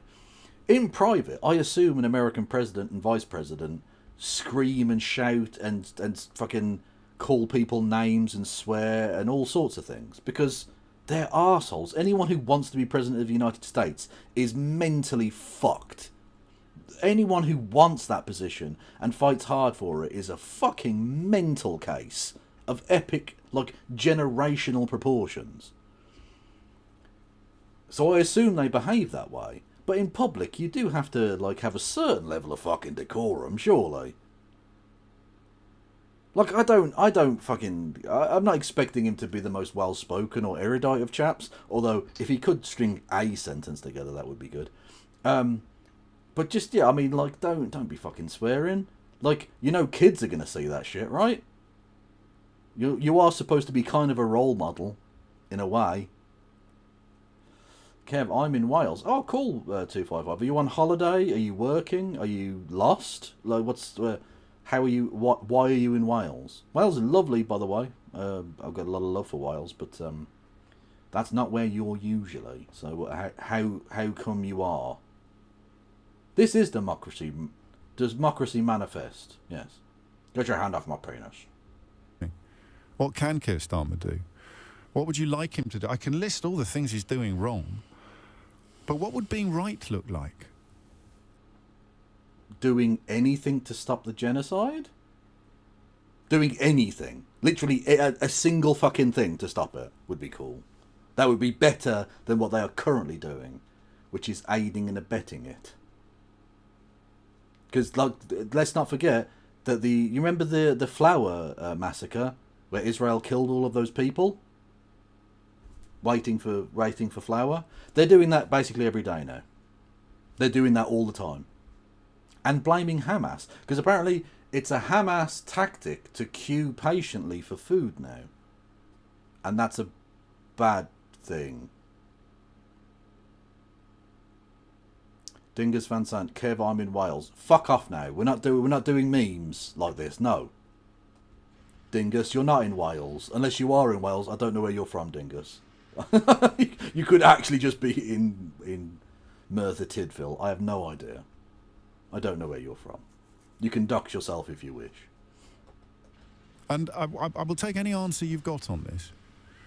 Obviously, there's going to be two answers to this question that are diametrically opposed to each other, but that... Oh, cool. You saw a trans flag in Anglesey. Dope. Dope. Love it. Love it, love it, love it. Anglesey says trans rights. That, in many ways, is the point. I could take a call from one person saying Keir Starmer should do this, and another call from another equally intelligent, equally informed and thoughtful person saying Keir Starmer should be doing that. And those two things will be utterly unsustainable in parallel. There's no earthly way he could do both things at the same time, which is a rare moment for a politician. Phil, that's weird. Phil says, Kev, I'm in the corpse of Donald Rumsfeld.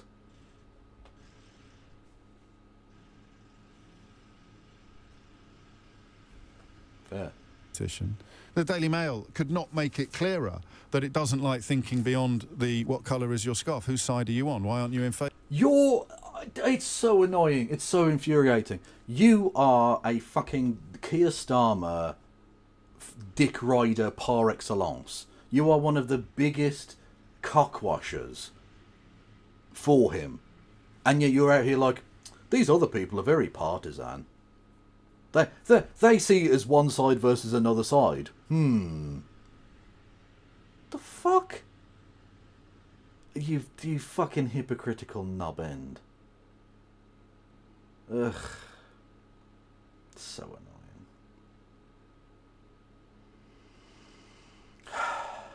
I'm near where Trump's mum was from. Oh, you're in Scotland. My neighbours have a trans right flag in the window of their car. Please clap. Well, why don't you have one, Bonnie? Do you hate trans people? Everyone bully Bunny in the box for being a Brummie transphobe.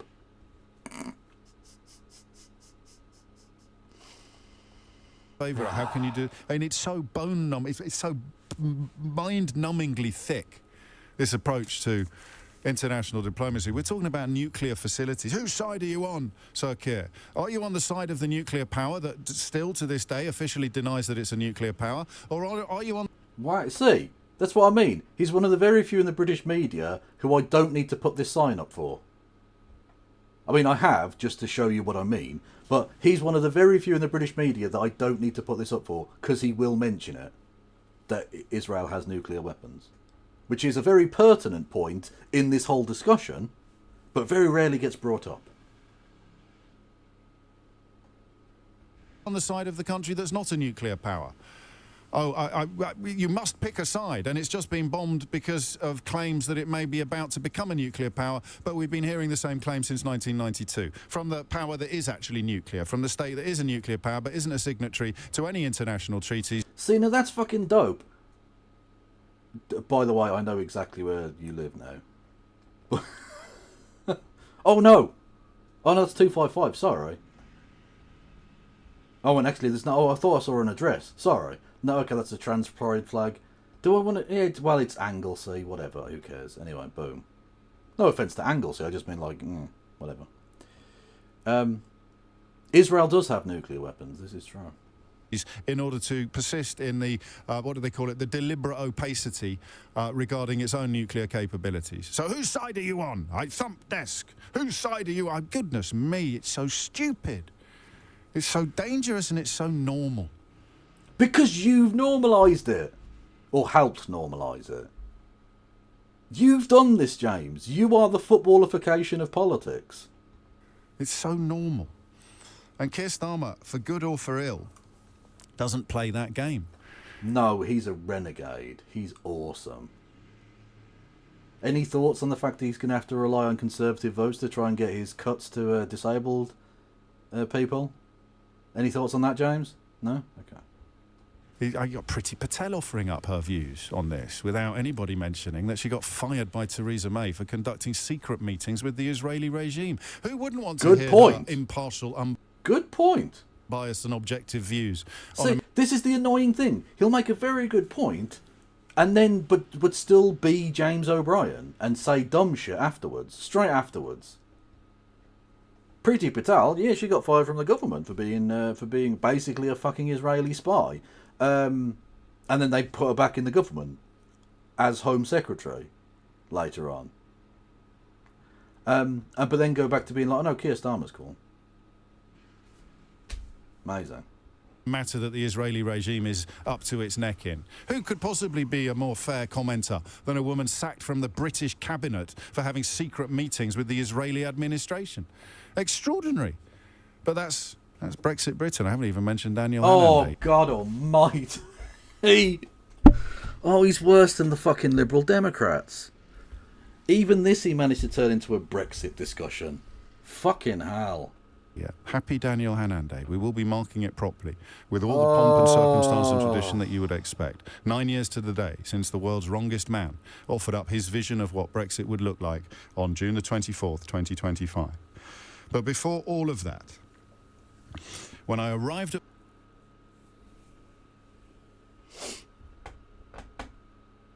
Brexit! Oh, Brexit. work this morning, there was a ceasefire. When I prepared to record... No, there wasn't. There was never a ceasefire. You've literally already explained how Donald Trump talks shit and tries to, like, will something into the world.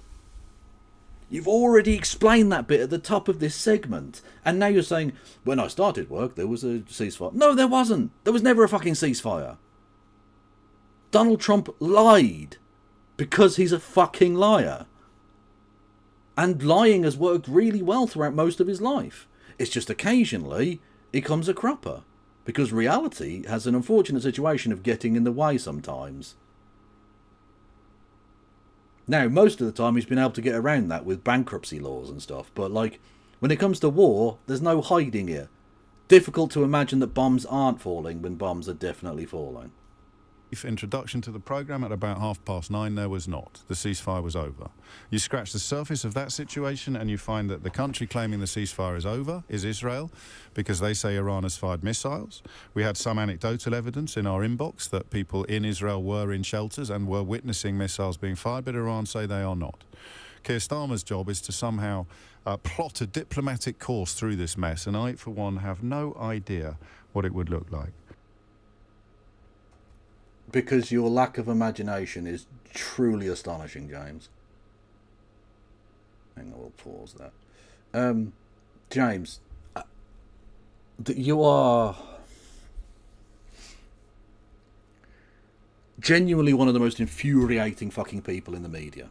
Not because you're the worst, because you're definitely not, but you can say so many right things, like Israel has nuclear weapons. Israel attacked first. Israel is bombing and killing people in Gaza. Benjamin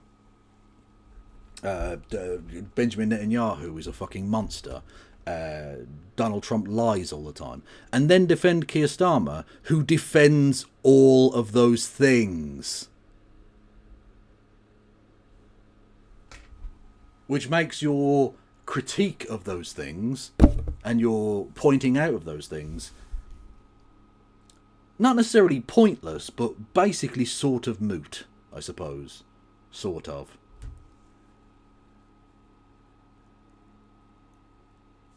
It's very, very fucking annoying. It's very annoying. It's not the most annoying thing about the situation. That would be the genocide and the war. But this is also annoying. Your ceaseless client journalism on behalf of the current Prime Minister is nauseating when he is in fact up to his neck in this genocide. We have been, I say we, the British government, the British state, has been giving diplomatic support to Israel, has been potentially refueling its planes for its bombings of Iran, has been doing reconnaissance flights from RAF Akrotiri, has indeed been allowing Israelis to land planes potentially on RAF Akrotiri for a very long time, as part of a special friendship relationship, etc., etc. You are defending the Prime Minister who's allowed all of this. And for that, you should be damned. It's one thing to be crafty wank, talking shit, because he's an ignorant prick who doesn't know any better. I can give him that out of saying he's too stupid to know that a lot of the things he believes are wrong. I can't give you that out. You are intelligent enough, have access to enough information, because you literally have repeated a lot of this, to know better, and yet you still don't. Which means it's bullshit. You're doing bullshit and propaganda on behalf of this genocidal government. Literally go fuck yourself. Or not literally, I suppose. Anyway. Fuck off.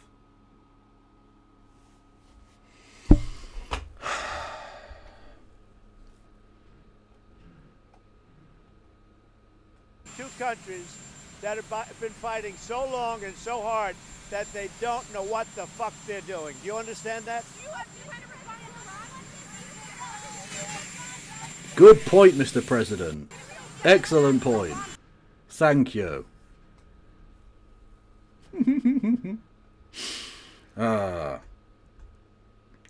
If you're enjoying the content, everybody, and look, I thank you to everyone who's joined us. Decent numbers tonight. I love it. Love it. Yes, you can hit the follow button. You can subscribe. Subscribe with Amazon Prime. Do bits messages. Super chats for the Streamlabs link below. If you're on YouTube, hello. You can become a member. You can give membership to the community. You can do super chats, which I will read out because I don't know how to make them be read out by the noise. And thank you. So, more slop. This time in the form of this cavalcade of wankery. Right. Keir Starmer. Massive piece of shit. Oh, we've got Brett Lee. Okay. So, we've got Keir Starmer. Not Keir Starmer, right. We've got Piers Morgan, the host. Stop it. Get some help. Of this, indeed, he should. You've got everyone's favourite birthing person / bonus hole, Anna Kasparian, talking about one of the very few things she still has a good opinion about. Well, wait, You then have this guy who's like a Zionist twat. You then have convicted fraudster. Convicted fucking fraudster. What's his fucking name? Give me the Dinesh D'Souza. There we go.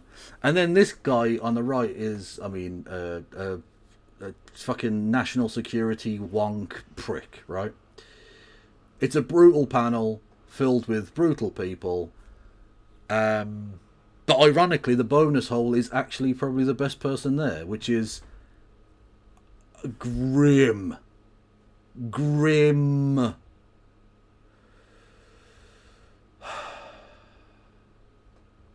Thank you, Dingus Van Sant, who may or may not be in Wales. I don't know if they are. Maybe they are. I don't know. Who resubscribed. Thank you for 6 months. Much love to you. Yes. So yeah, not Keir Starmer. Why do I keep calling him Keir Starmer? I know he's like a white twat from England, but come on now. Piers Morgan asked the national security guy. He talked shit, so I ignored it. On to Anna Kasparian. Again, one of the very few things she still has a good opinion about. So, Anna Kasparian, your view of, well, the combined attacks, Israel and United States. Get the fuck, they came up with me, all these mutants! Hello there, Globus the Elder and the Raiderinos. The Elderers, if you will. Everyone go and follow Globus the Elder. If you're new here, hello there, the Raiders, you can hit the follow button. It costs you nothing and will make you sexier. Maybe. I don't know. Terms of service apply. We're currently watching some fucking slop. But slop about a serious topic, so I feel like it's worth it, right? This is Piers Morgan talking shit with Anna Kasparian, random Zionist guy, convicted fraudster Dinesh D'Souza, and random American foreign policy pro-war cockhead. Anyway, we'll go back because we were literally just about to start.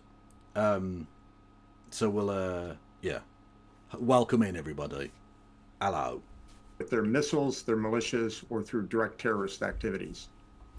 Anna Kasparian, your view of, well, the combined attacks, Israel and United States.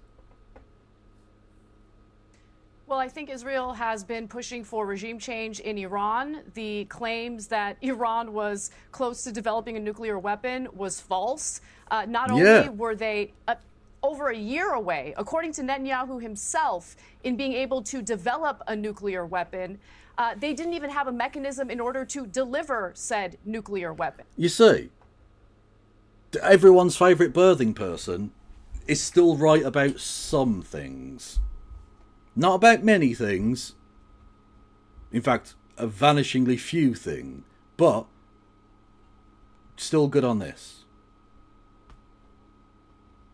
This has been all about engaging in a regime change war. That's what this is. Anyone who's pretending like this is about nuclear weapons is lying to you. True. Again, the United States is forced to fight another war on behalf of Israel. And I just want to ask Conricus a question real quick, because I'm seeing a lot of videos of Israelis leaving Israel to go home to the United States or to Greece or to other European countries. Literally, Britain did a fucking a safety flight to get people out, didn't they, today? Hang on. Did I bookmark it? I'm not sure if I did. There was literally a fucking Britain brought back like, I don't know, 30 British citizen Israelis or whatever. No, that's not it. Oh, god damn it. What's this? Oh, the baby tamarins. Yeah. Daddy Tamarin giving Mummy Tamarin a little break. Fuck yes, Daddy Tamarin. See, this is wholesome, positive masculinity, and I love it.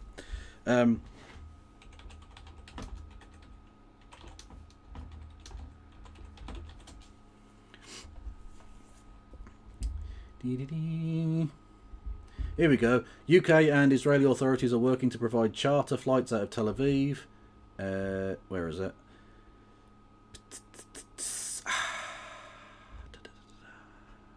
Where's the fucking thing?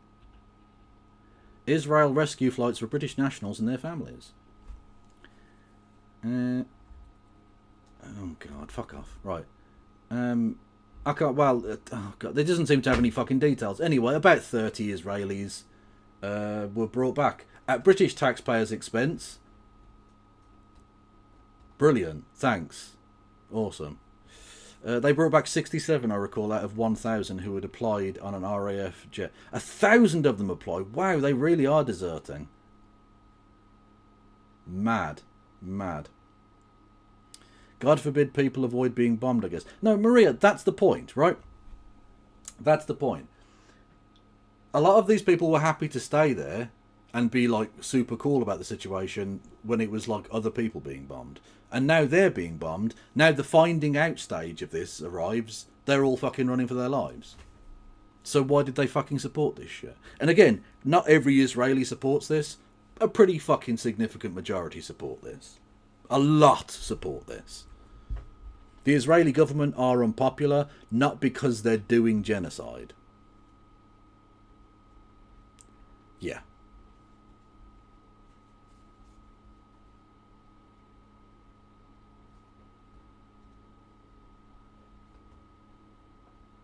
Oh, hang on, that's not the right thing. Right.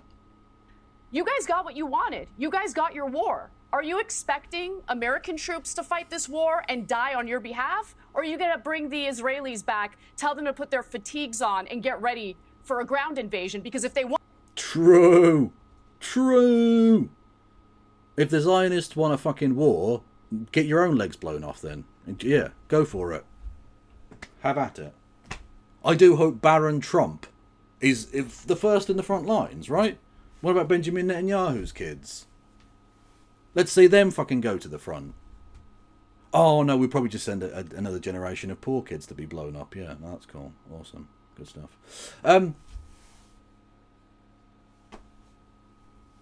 Those people deserve to die for wrong think, actually, is what I'm hearing. No, not wrong think.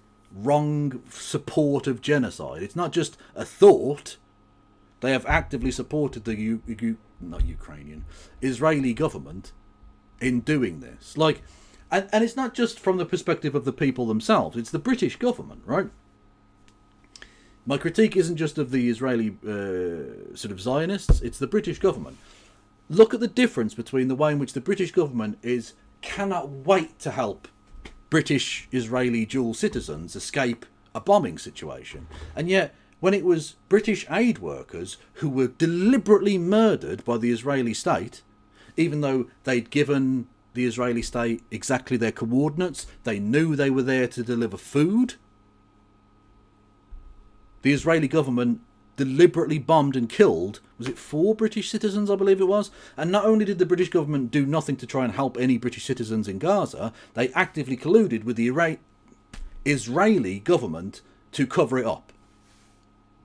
To purposefully cover up the murder of British citizens.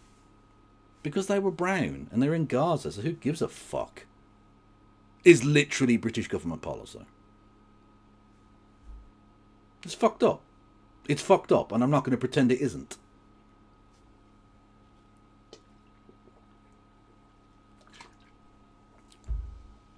I'm fine with them leaving if it means the IDF has a harder time calling up reservists. That's true. I don't mind people escaping to try and not fight in a war. That's fine. I supported the Russians who were fleeing in order to avoid being press-ganged into the slave army of the Russian Empire.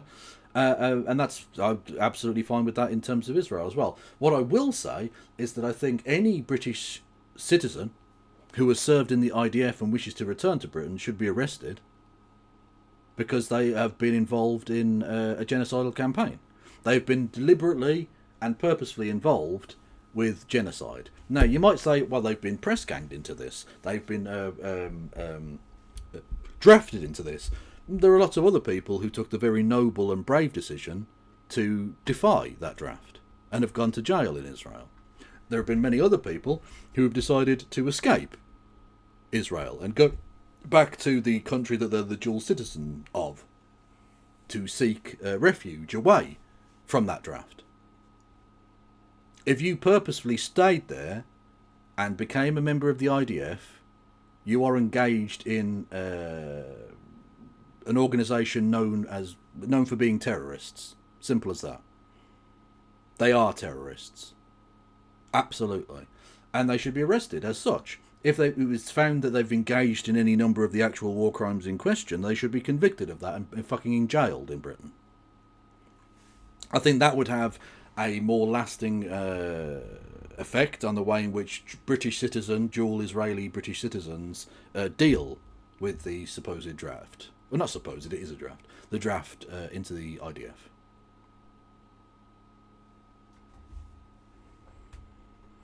Want regime change, they're going to need a ground invasion, and Americans shouldn't be forced to do it.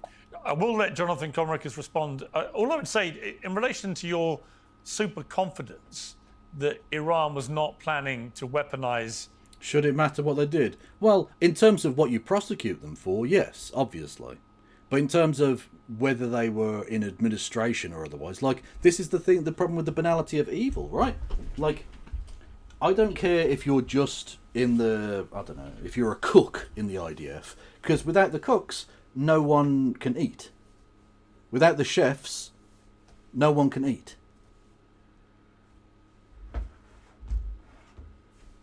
Without the chefs, how are the people who go in and purposefully extract semen from recently deceased Israeli military officials? How are they supposed to function without food and logistics? Is this not a roundabout way of supporting the death penalty? I'm not saying we kill IDF soldiers. No. I'm saying we imprison them for their crimes. Like, I'm not supporting the death penalty at all. Like, I mean, I don't know where you've gotten that from, Maria. I'm not calling for the murder of these people. I'm calling for the prosecution of them and the imprisonment of them.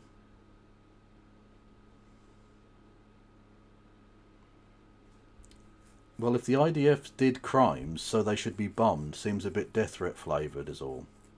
Who's saying... Hang on, I'm not... No. Right. My point here was the IDF, people who are British Israeli dual citizens, if they served in the IDF and they then returned to Britain, should be arrested and prosecuted. I'm not dropping bombs on anyone. What are you talking about? What?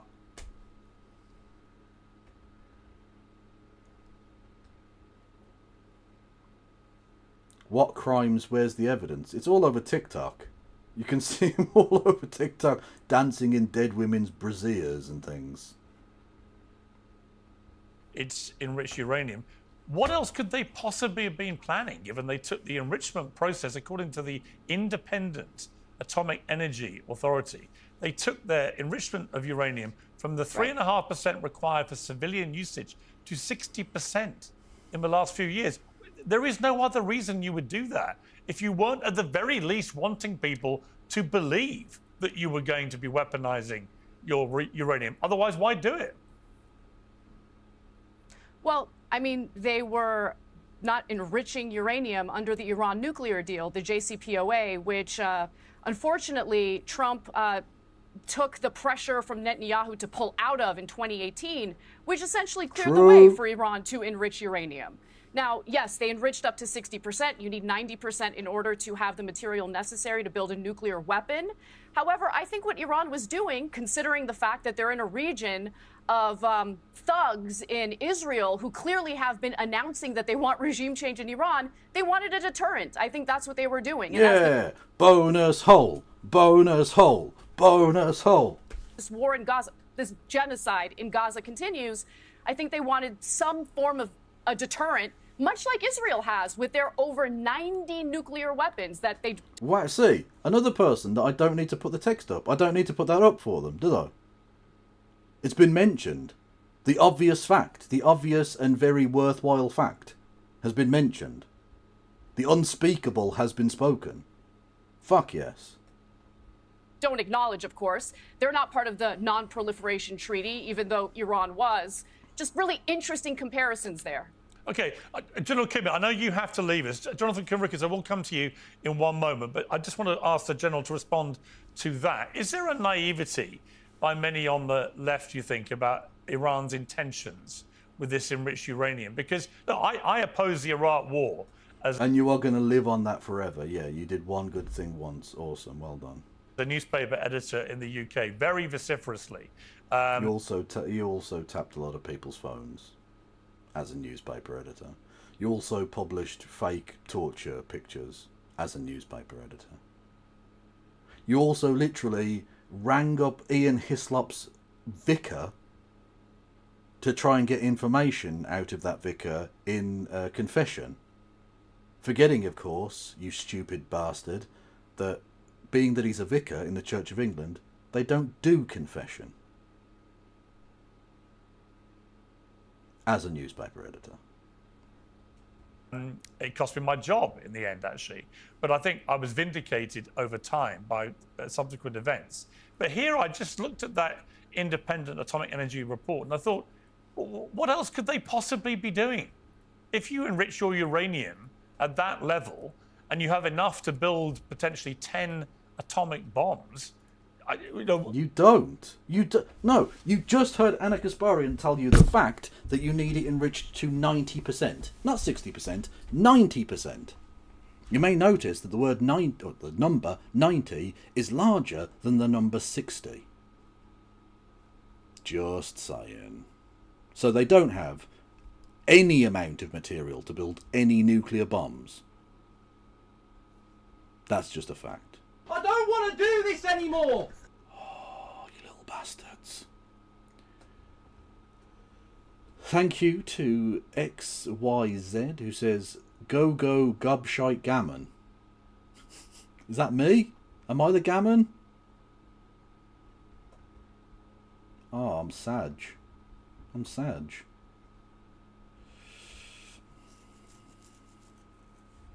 Oh yeah, no, the Tories are wankers. Yeah. Thorn waff?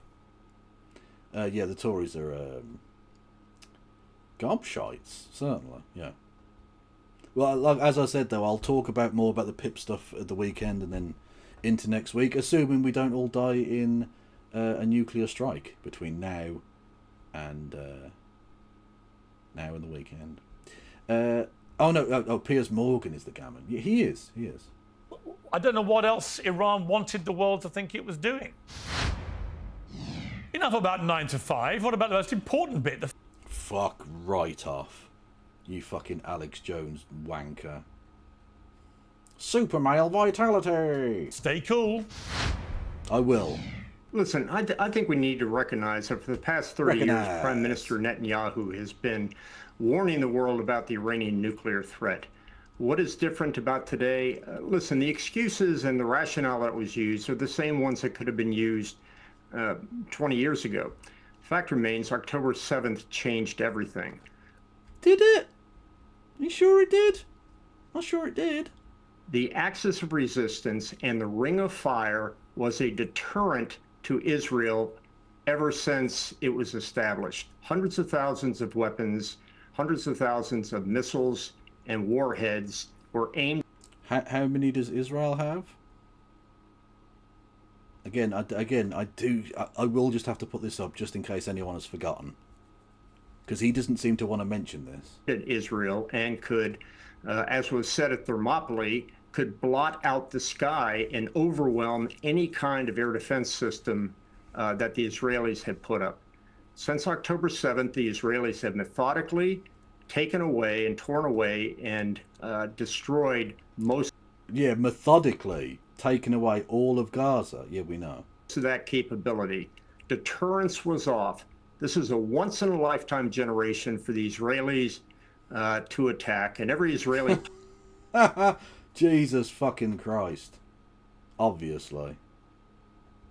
What a surprise. Trump is a massive fuck-up. Hang on, that's the wrong thing entirely. Go away. Trump strikes on Iran did not destroy nuclear sites, Intel assessment suggests. Thanks, Donald. Thanks, Don. Can you tell us? Can you maybe describe in a kind of short, pithy way your sort of general understanding of the situation? So long and so hard that they don't know what the fuck they're doing. Well, it's a bit weird to refer to yourself in the third person, but yeah, you don't know what the fuck you're doing. Well done. Excellent work. Cool. Early intelligence assessment from the Pentagon suggests Iran nuclear program only set back by a few months.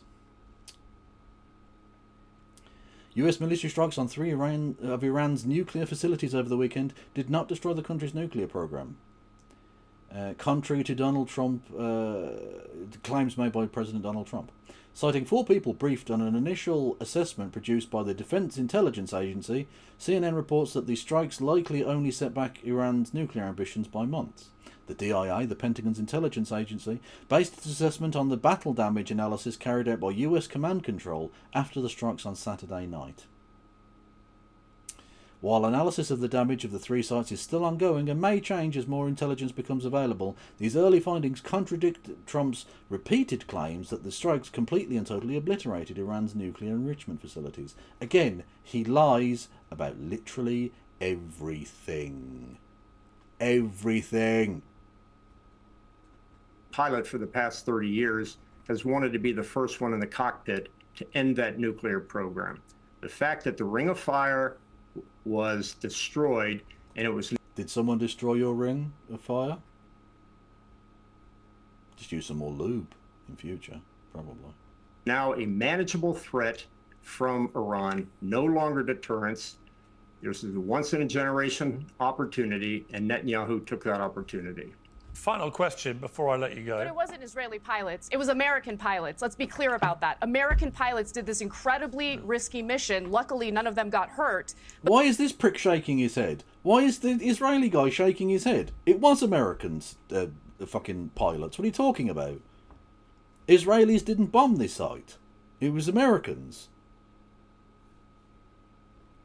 But this is going to start a full-blown war with Iran, a war that the United States should not be fighting on behalf of any foreign country, including Israel. Okay. It's unacceptable. All right. Unacceptable. We don't actually... How many years do American taxpayers and our on. members of our military need All to right. be slaves to the Israeli government? I need someone to answer that question. Okay, listen, Well, I know General A genocidal regime. Hang on, General Kelly does have to go. I just want to ask you before you go, just one last question. Oh, I don't give a fuck what this old cunt has to say. Just fuck off and die, mate.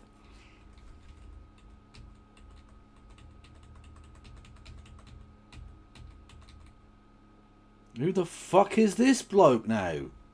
Spying before being pardoned by Joe Biden. But before we speak to him, I want to talk to Jonathan Kumrikas. A lot has been said in the last few minutes. What's your response?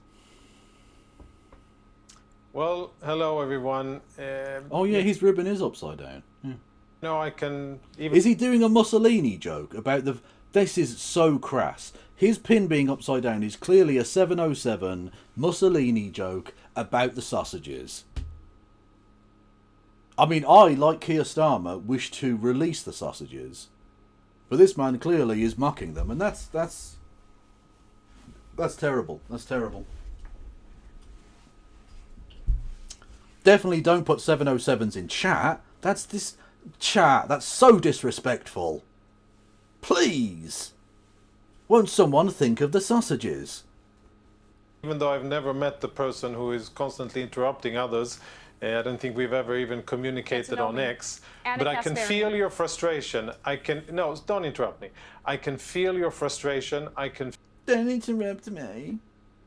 God, the entitlement on Israelis, man. They're fucking mental. Feel how sad you are. I can feel how difficult it is for you to see Israel teaching the Iranian regime a lesson and Israel winning on the battlefield. About the Iranian regime getting targeted. Because you hate the Jews and you hate Israel. I can understand that you're having a tough time dealing with reality. You have to actually address the substance of my suffering. argument. Why are IDF seem shooting and killing Birthing person for the win. Children at humanitarian aid hubs? You genocidal prick. And frankly, can you answer that question? Did she call him a genocidal prick? Whoa, spicy gamer words. Children at humanitarian aid hubs. You genocidal prick. And frankly, he is a genocidal prick. He is, yeah. Answer really, that your question. talking points are tired. The whole world I'm not sees here you to guys answer for what your you questions, Mrs. Interrupter. I'm not here to answer your fight questions. your own damn Last time I wars. checked, this wasn't your channel. This wasn't your channel, and you've Biggest done nothing welfare but whores interrupt in the and world. talk nonsense. Not even welfare queens. The biggest welfare whores in the world. Oh, we're having that again. Your channel. This wasn't your channel, and you've Biggest done nothing welfare but whores interrupt in the and talk world, nonsense. constantly taking from the You've American only been people, talking nonsense so both in far, the and I've been form of sitting here and American listening lives quite and in the form of politely American to your taxpayer nonsense, dollars. and you Pay for keep your on damn weapons. screaming All right, over guys, we me need to as hear if you're... Oh, that's amazing. That was amazing. Honestly, where did this birthing person come from? God damn. That was fucking incredible. She's usually atrocious. Where did this... This is the old Anna. She's back. Good Anna, not bad Anna. Fuck yes. Oh, absolutely outrageous. Let's just recap. Let's recap. Genocidal prick, welfare whores. Amazing. Amazing. Oh, fuck yes. In the theme of the week, absolute cunts making some sort of sense. Yeah, it is a little bit like that. Right. Individually talking. Don't talk over each other. There's no point. I can't stand these people and their disgusting No, lies. but As excuse children me, are I getting was slaughtered talking, and then you by started the dozens interrupting, and you're daily screaming. at these You're humanitarian aid hubs. impolite. I can speak over You're you not even endlessly. facts-based. I can speak over you endlessly. Fuck yes. Let's go. Listen, we can't have a debate. And it's not gonna we work. can't have a debate if you don't let Jonathan at least let him. Let Jonathan say what he wants to say. Then you can respond. Listen, Piers, this isn't going to work. Clearly, you can see that she's here to instigate. Let him talk, please. She's here to instigate. She is here to instigate. They even have to play the victims in a conversation. Oh, I'm being attacked. Oh no. I'm the victim. Wah. See, it's not so easy fighting when it's like not a child that you can just set on fire, isn't it? It's interesting that when it's not like a 6-year-old that you can fucking turn into mincemeat. Not quite so simple, is it? Dickhead. Sorry, genocidal prick. She constantly interrupts. That is not a way to have a meaningful discussion. And if I'd ask you to kindly, put her in place so that at least I could say 2 or 3 sentences. Put her okay? in place. That's the first thing. Now I can understand the frustration of so many people that are... Yeah, put her in her place. Now, anyway, let me tell you about how bad the Iranian regime is towards women. Can you get this stupid bitch out of my fucking face? Can you get this stupid whore out of my fucking face? This stupid bitch. And then I can tell you about how bad Iran is towards our female friends. Can you get this massive puff out of the way so that I can tell you how homophobic Iran is, please?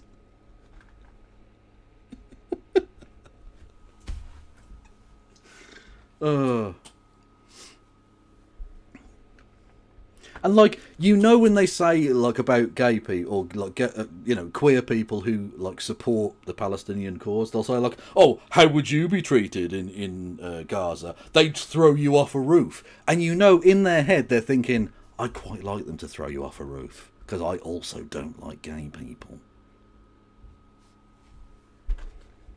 Again, how is Israel not basically a fucking a Jewish supremacist version of Iran in so many ways? They're religious fucking zealots.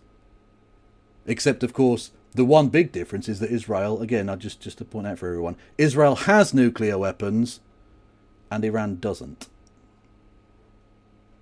Israel haters disguising as liberals, disguising as humanitarians. I can see and feel, and I even have compassion for your feelings that you see the great empire that the Iranians built against us. It is being decimated piece by piece, and there is nothing you can do to stop it. And it must be frustrating. It must be frustrating to see because Israel you guys have occupied the American government, after a obviously. Hamas attack on October the 7th. And it must be frustrating to see Israel persisting and winning. And Israel is in for a little bit of a shock, actually, because if you look at the demographics, I think the point that Anna made there, although you may not have made it out amongst the hubbub, the rabble of the whole situation, is that she said once the boomers are out of the... I can't wait for the boomers to be out of the way or something.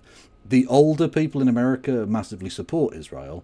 Once you get down past into sort of the lower reaches of Gen X and into the millennials and Gen Z, they fucking hate Israel. Look, it's just, there's no fucking way around this. They absolutely hate Israel. At best, they don't want to have taxpayers funding this shit.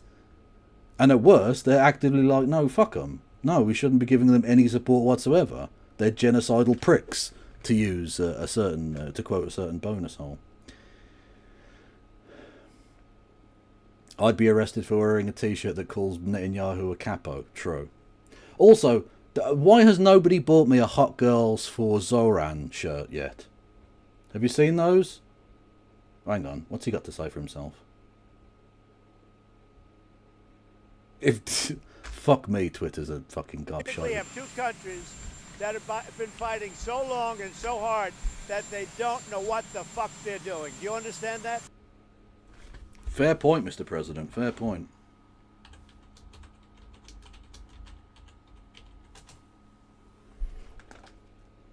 Why has no one bought me a Hot Girls for Zoran shirt? This is an outrage. Do you reckon they do them in men's sizes? They must do, surely.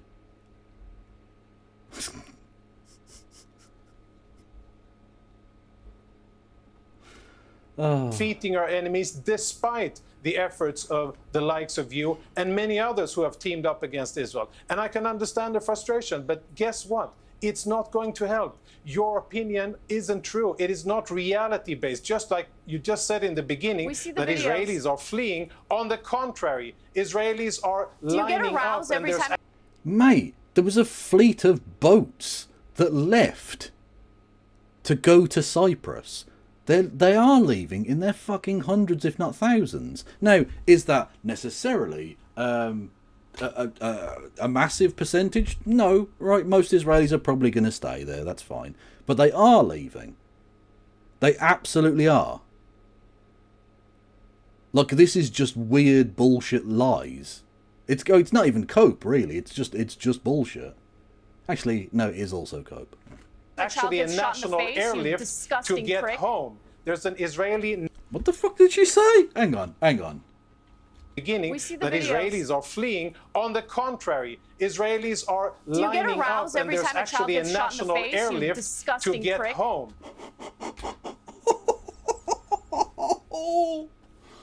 Oh no! To quote, because you may not have caught the entirety of that sentence. She said, "Do you get aroused every time a child gets shot in the face, you prick?"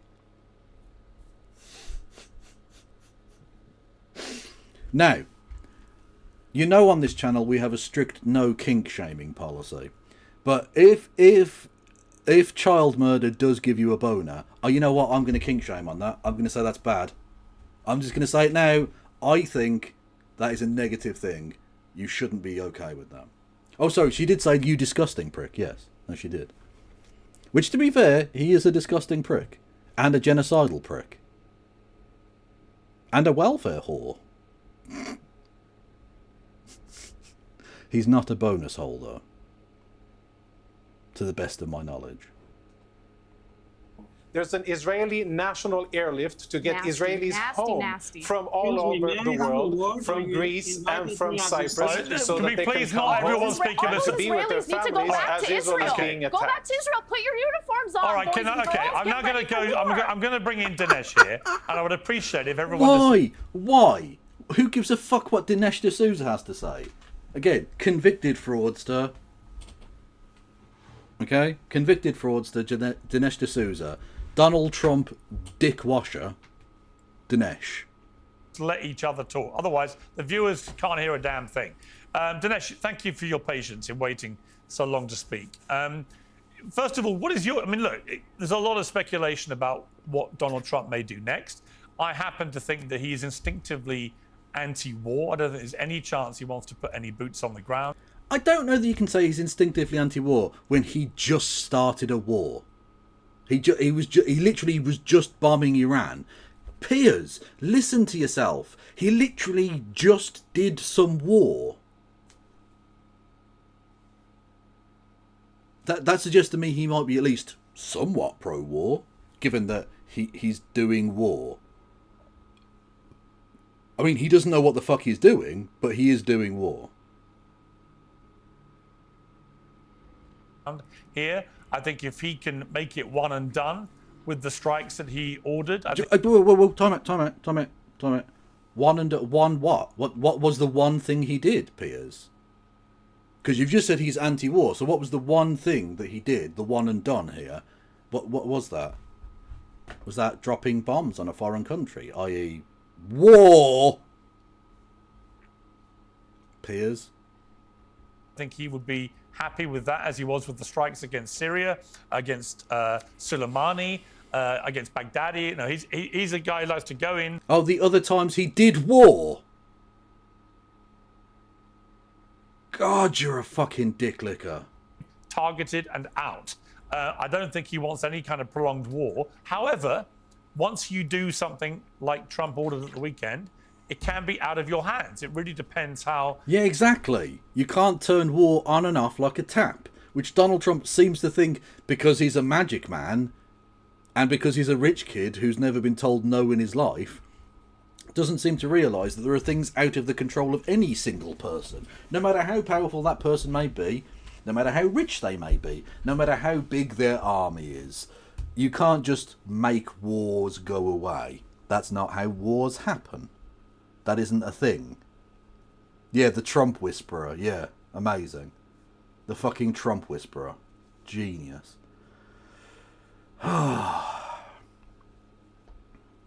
Yeah, exactly. It's not really war unless it comes from the war region of France. Otherwise, it's just sparkling airstrikes, you know? Iran responds. What do you think is going to happen here? I think that we are learning that Trump represents a repudiation of the Bush tradition, but he... In what possible way? Because he seems to have started a war in the Middle East, which is the Bush doctrine, right? He doesn't represent a repudiation of the Reagan tradition. Trump is quite willing to use force, but he uses it discriminately, he uses it quickly, and decisively. And Trump's own rhetoric very much supports this. I think that a lot of this anxiety is because of the bad lessons that came out of the Iraq war. But Iran is not Iraq, and Trump... Well done. Iran is not Iraq. That is literally true. We have a foreign policy expert, Dinesh D'Souza, here, with ridiculously with a bust of Lincoln behind him. Is not Bush, and the fictional weapons of mass destruction in Iraq are not the same as functioning nuclear facilities enriching uranium. Right, dickhead, they don't have nuclear weapons. It's the same lies. It's the same framing. It's the same everything. It's literally the same everything. Oh no, it's totally different this time. Honest, guys. Please, let us just bomb and bomb and bomb and bomb forever, because it's always different the next time. Oh God, Dinesh D'Souza, please contract cancer. In Iran. So I think that it's important to look at this situation for what it is. Now, who can argue that the world is not better off when Iran doesn't have nuclear capacity? Okay, and it didn't, so it wasn't a problem. Whether there's a 50% chance that they were going to get there, a 70% chance, a 90% chance, it would be really good to have a 0% chance that they could get. Also, who gets to decide who has nuclear weapons? Because, again, just to point out, Israel has nuclear weapons, and it's a rogue state. America has nuclear weapons, it's a rogue state. Britain has nuclear weapons, it's a rogue state. Same with France, same with China and Russia. Basically, every country that has nuclear weapons is a fucking wrong'un. I wonder if there's a connection between those things. There at all. This is a fanatical militant regime. It is different than places like China and Russia in that it has always had an ideology of global involvement, global destruction, global terrorism. Always, because I don't think Mohammed Mossadegh did. And you overthrew him, and then in place the Shah, and then in 1979, which is not always, is it? That's very much within living memory, Dinesh.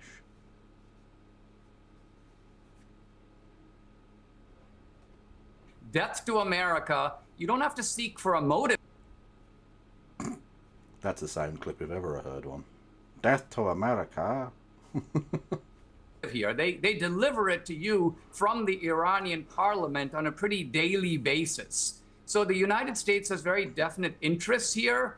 The interest is not necessarily in regime change, although I, for one, would welcome it. Who can... Yeah, we know, Dinesh, we know. Argue that Iran would not be better off than under the mullahs. And I think the big... Okay, but like, dickhead, do you not get it? It was America fucking around with the democratic decision of the Iranian people in the first place that led directly to this. It led directly to this. The Iranian people used democracy to elect someone who was going to nationalise the oil, so you overthrew them and in placed a Shah, who was a piece of shit, and then there was a fucking revolution against them.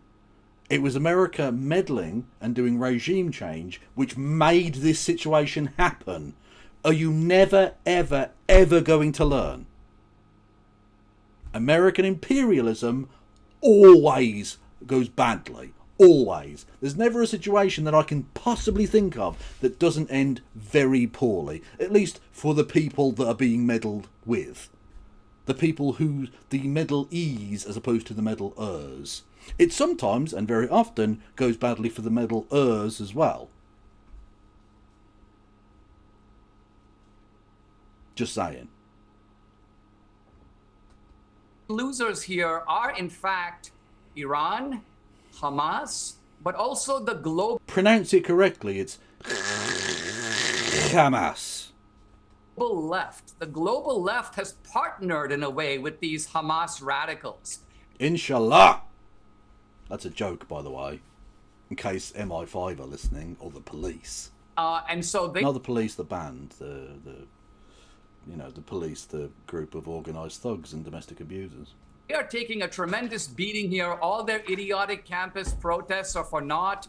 So this is why we're getting all this screaming and hysteria from Anna, because she realizes that not only is Iran going down, so is our own ideology. I don't like watching children get slaughtered by a genocidal regime that we're unfortunately funding with our taxpayer dollars and with military weapons. That's what I don't like. Look at Conriquez. Look at how flippant he is when it comes to children getting killed. That's the kind of person you are, Conriquez. Disgusting. Absolutely disgusting. The international community sees it. And honestly, Dinesh, it is a stain on America's reputation. Okay, Piers, come on, dude.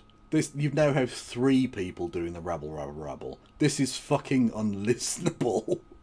Ironically, this might be the most leftist thing he's ever done, because so far, his fucking audio is dreadful. I can't understand what any of these fucking people are saying now. You are not going to have any impact on me. Modern day Nazis today in their genocide against... Modern day Nazis. Add it to the list. The bonus hole has been... He's batting 1,000 today. Really, she is knocking it out of the park. We've had fucking genocidal prick. We've had you get a boner when children get shot in the face. The modern day Nazis. This is spectacular work. Okay, Anna, you made your views about Jonathan clear. You disgusting terrorist. All right, can we try and keep things... He is. He really is. Please, less ad hominem. It's a bit pointless to screaming abuse at him. Let me bring It's not pointless. It's amazing. This is the best content ever. Shut up. If I may. I mean, what do you call a regime that slaughters children willy-nilly? You can have your arguments about it. And by the way, I share a lot of your arguments, but I think abusing another guest on a panel for as long as you've been doing is a bit pointless and self-defeating. I don't think viewers like it. You don't think it deserves a little bit of abuse? Viewers love this shit. Don't talk fucking rubbish. Piers Morgan. It's a complicated family. Piers Morgan. Don't lie. Your viewers love this shit. The only people who ever watch your show are people who want to see dickheads screaming at each other. That's it. That's literally it. No one gives a fuck about... No one's here for some intellectual, enlightened debate. We want to see fucking mental cases screaming. We want to see people calling each other pricks and Nazis. It's fucking awesome. Considering what he's been in Sure, favor and you've given him more than a little bit of abuse. Actually, do not. Let me bring in. And actually, Let me bring in our other guest who hasn't said a word. Disgusting. Let me bring in Kaveh Afrasiabi. I mean, the big question I would have for Iran is, why were you enriching uranium to 60% if you had no intention? Oh, wow. There's another person who might not be pro-Israel. Because for a second, I thought it was just going to be Anna that was like not pro-Israel on this fucking show tonight. But apparently there is another person, and they're only not pro-Israel because they're Iranian. Okay? Or a part of the Iranian government or some shit? I don't know. Of building nuclear weapons to a weaponized degree. It makes no sense. Mr. Morgan, I'm very unhappy with how you mischaracterized me a minute ago. I was not charged as a spy for Iran. I was an international affairs consultant for Iran's mission for 13 years, and they... I mean, that's fair enough to point that out, mate, but I don't know why you're expecting Piers Morgan, not even an award-winning journalist, to get things right. I'm surprised he didn't introduce you as a fucking hat stand with a banana on it or something, because, like, that's about as accurate as I would imagine him being.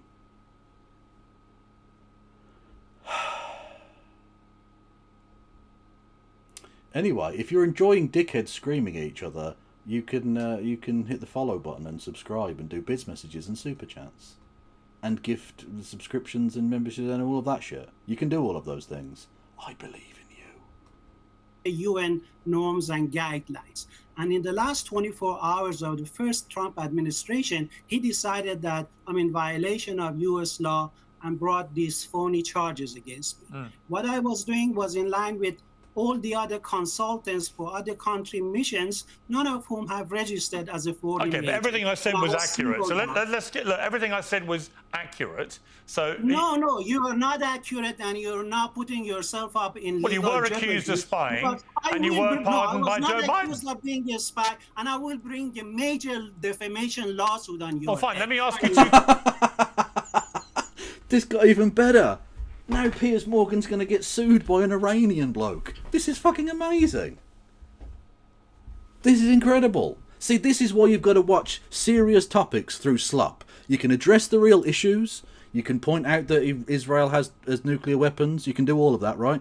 You can do all of these things. You can make the worthwhile analysis, but also watch people call each other like fucking welfare whores and fucking genocidal pricks and all this sort of stuff, and a random Iranian bloke turn up halfway through. I don't know why he wasn't on at the start, but apparently he just turned up halfway, I don't know, and is now gonna fucking sue Piers Morgan for lying about it. Oh, it's so good. I love it. I love it. This makes talking about the inevitable nuclear destruction of all mankind almost bearable. It's lovely. Questions. Let me ask you two questions. Let me ask you two questions. I will bring a major. Let me ask you. Can you stop talking?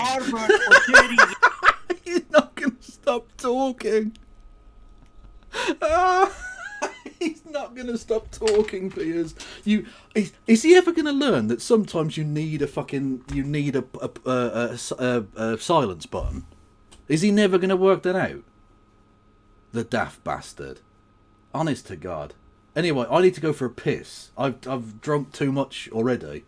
So I'll put some cats on or something. What do you reckon? Should I put some cats on? Oh no, I said I was going to play. I know what I'll put on. Right. I've already seen it, so I don't need to watch this again. But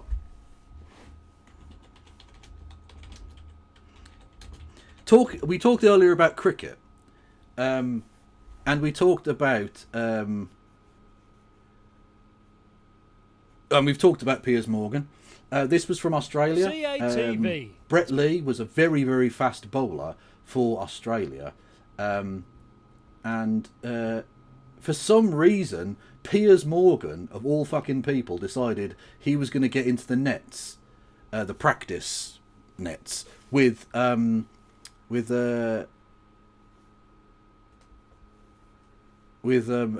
Lee, a man who can bowl the cricket ball at over 90 miles per hour.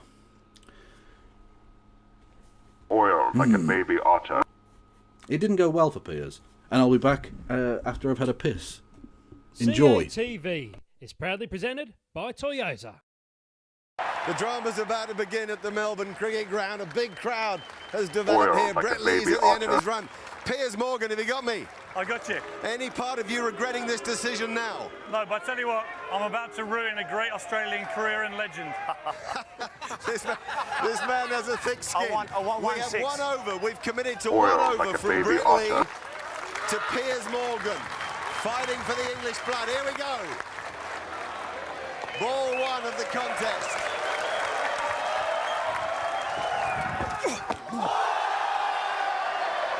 Oil like a baby otter.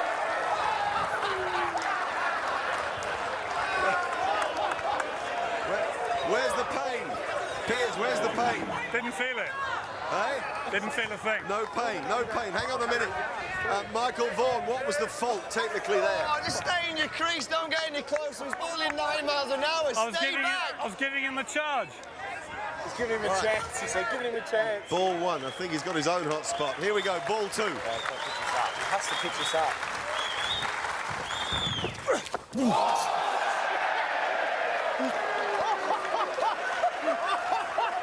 Fucking bring it on, mate. Bring it on. Bring it on. Go on, get ready. Oh, this is Try pitching one in my What's going through half. his head? Is it pure physical fear? Oh, yeah. What about the come on? Come on. I like it. This is good. Come He's on, showing mate. some courage. It's good. Here we go. Ball three. Don't get ready.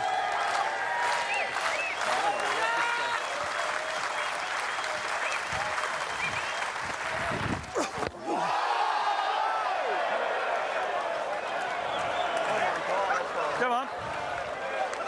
Stop. That's going to stop. That's going to stop. Piers, Piers. He's just been hitting the Piers.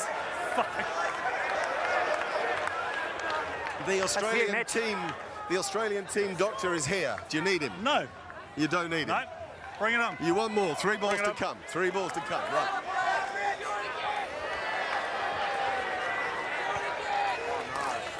Bring it on.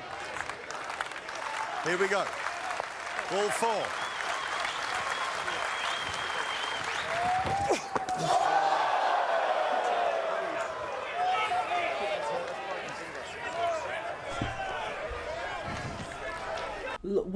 What did he think he was doing?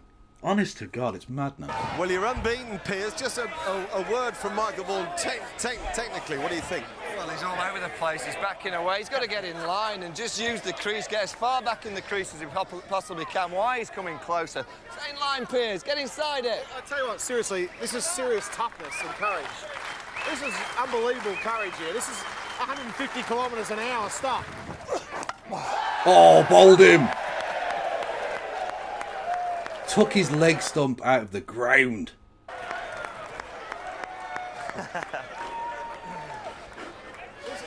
Piers, it was a no ball. No ball. No ball. You have another innings, mate. The final ball of your over. Look, he's stepping away Here like we an go. absolute Serious pussy. respect for Piers Morgan, really. He's been hitting the back, shoulder, hand. The final ball of the over. Brett Lee, here we go.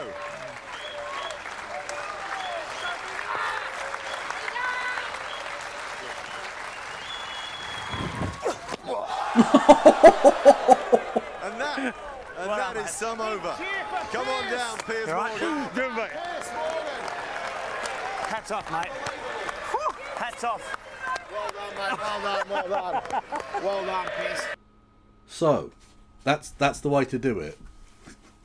Throw very heavy objects at his fucking head.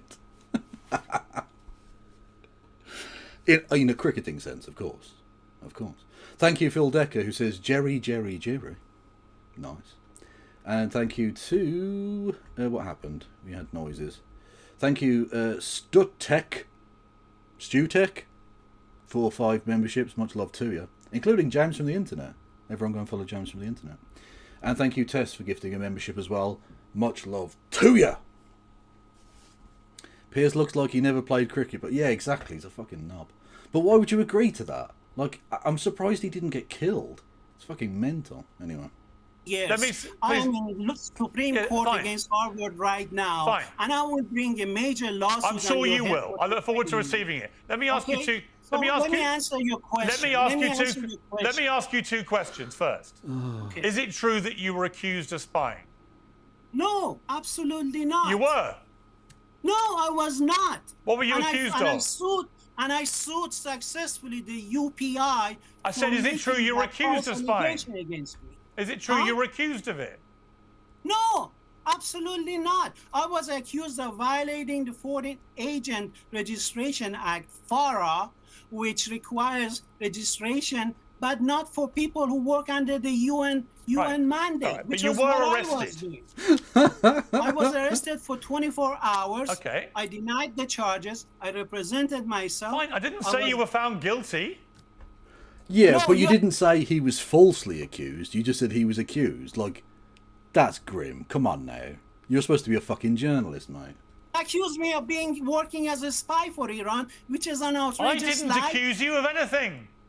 No, you said that I've been charged with being a spy. No, I didn't. I said you were accused of it. Yes, you did. You're a damn liar. I did All not these other say witnesses, that. The whole world heard you. Did he say that? Hang on a minute. Did he? Oh, I can't be bothered scrolling back. Can someone tell me, did he lie? When did he appear? Because these two were going at it for so long that I don't know when he was first introduced. Like, oh god, when was the? Oh, I can't be bothered. It's fucking minutes back now. I did not say that. And when you watch this back, you will regret your outburst because you misheard me. I will bring a major lawsuit on your head. Oh, you know what? Do what you like, mate. I couldn't give a damn. You know, To quote one of the great brain geniuses of our age, you don't know what the fuck you're doing. I'm a plaintiff against Harvard. I represented myself Good for you. for 30 years. Do you want to do an interview or not? Jury trial. I'm in the U.S. Supreme. It's such a bitch. Like, do you even want to do an interview or not? Love it. Do you want to do an interview about what's happening or not? Or do you want to keep shouting? I will answer your question. Well, answer it then. First, what the U.S. did was a violation of the IAEA statute prohibiting arms strikes against nuclear facilities, which should have been immediately condemned by the governing board of the IAEA, just as the EU 10 days ago issued But that wasn't my question, was it? IAEA. That wasn't my question. Interrupt, You said you were going to answer my question. You're not answering my question. My question was, why did Iran enrich its uranium stocks to 60%? That is my question. I answer you by first of all pointing out that what you said, that IAEA says that there's no other purpose for it. It's a lie. There's no such a thing in IAEA report. The IAEA report of March 2025 says, and I quote, since February 2025, Iran has been facilitating the implementation of a strengthened safeguard at its facilities. Now, is that the profile and of then a nuclear came another report which said that Iran was Whoa, mate! I thought you didn't like being interrupted. Is this Is this another cry-bully tactic from the Israeli? You can't interrupt me. That's outrageous. I'll need to put you in your place, you silly bitch. But I will just randomly interrupt other people. Because I'm Israeli and therefore better than everybody else. Not allowing access to international supervisors. Okay. I'll put this on the screen just so everyone can see it. When are the nation of Israel going to allow a single IAEA inspector into any of its facilities? I put that to you, friend. You are clearly someone who cares about the International Atomic Energy Agency and its prudent observation of nuclear facilities around the world. When are you going to allow literally a single one of those people to ever inspect any of your sites? I look forward to your answer, which I'm sure you will definitely provide. Let me answer. Let's not forget the last damning report of the Board of Governors of the Atomic Part of the Agency. non-proliferation treaty. How about you shut up? Okay, go 60% enrichment has medical use. Honestly, Anna, see, if only Anna could just be like this normally, instead of being like, oh, homeless people deserve to be turned into mints, and like trans people are basically the devil. Like, if she could just stick to like this ballsy, like, cool person, that'd be fucking dope. But instead, she turns into a bonus hole. Oh, are you running the show, Mrs. Angry Streaming Lady? This does not represent... Mrs. Angry Streamer Lady. I mean, it's not quite Mr. Borelli, but I'll take it. Oh, talking of Mr. Borelli, did we see... Israel has something of a, let's say, a reputation for having quite a lot of sexual perverts that go there to live because they are protected there, right? And they're not beating the allegations when they invite people like our friend here, Des Tiny, who decided to stop and advise IDF soldiers on how to best avoid being caught committing war crimes by wearing women's underwear. I think Israel has unique issues. Here's the one piece of advice I'll give you, okay? If you're joining the IDF, okay? Leave your fucking cell phone at home and stop taking stupid fucking videos, okay? Because everybody's fucking you with them, okay? And if you see a soldier, okay, going through a fucking drawer, and listen, if you want to fucking wear a dress and you think it's funny, just don't fucking take a fucking video picture of it, okay? Jesus. So the man currently being sued for revenge porn, the noted pest, if you will, Des Tiny, is advising them not don't do the war crimes and wear the people's clothing that you've just murdered, just don't film yourself doing it.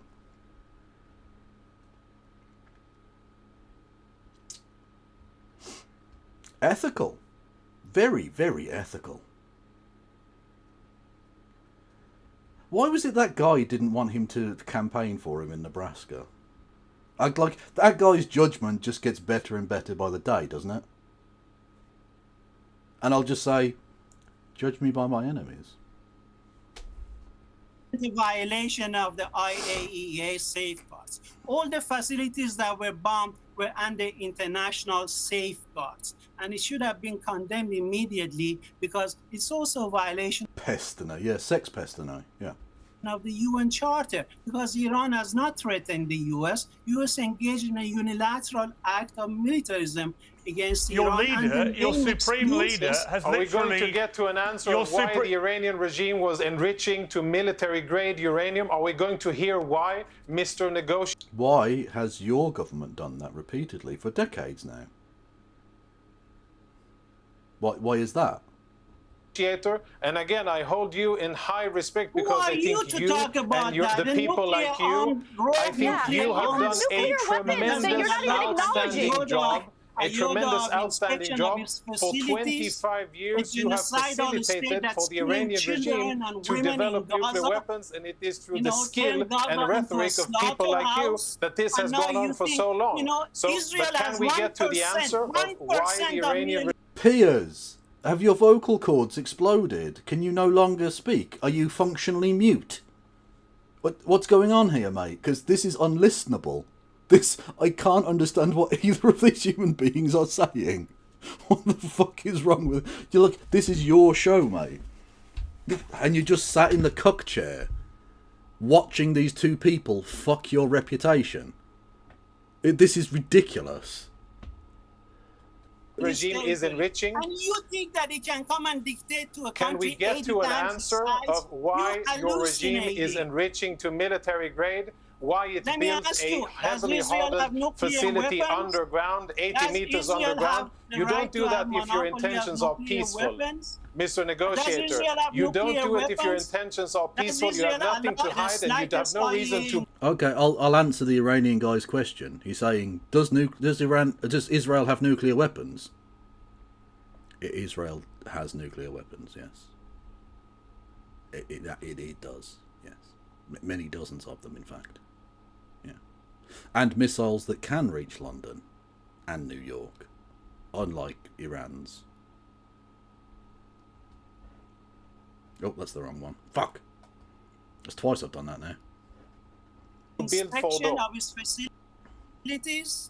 You are such a hypocrite. You think that Israel is exceptional, is a chosen people. The last report of the Atomic Agency Board of Governors stated clearly, Iran is in violation. Iran is not allowing international inspectors to come and see, and Iran has enough fissile material for 10 nuclear bombs.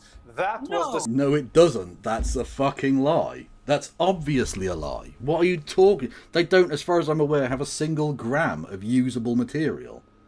Because it has to get to fucking 90%. Right? And it doesn't have any of that. I was recently kicked in the head. Does Israel have nuclear weapons? I have an answer for you. I have a definite answer here, which is... Iran does. Not Iran. Israel does have nuclear weapons, yes. Israel definitely does have nuclear weapons. So. Cathy, I hope you understand that now. Smoking gun that eventually caused President Trump to understand the severity of the situation. Yes, and that was what tipped the scales. You know, you just... That was what tipped the scales. And despite these efforts... Look, people can't... If you all talk over each other, nobody can hear a word. Oh, wow, is Piers Morgan in this conversation? I'd forgotten he existed.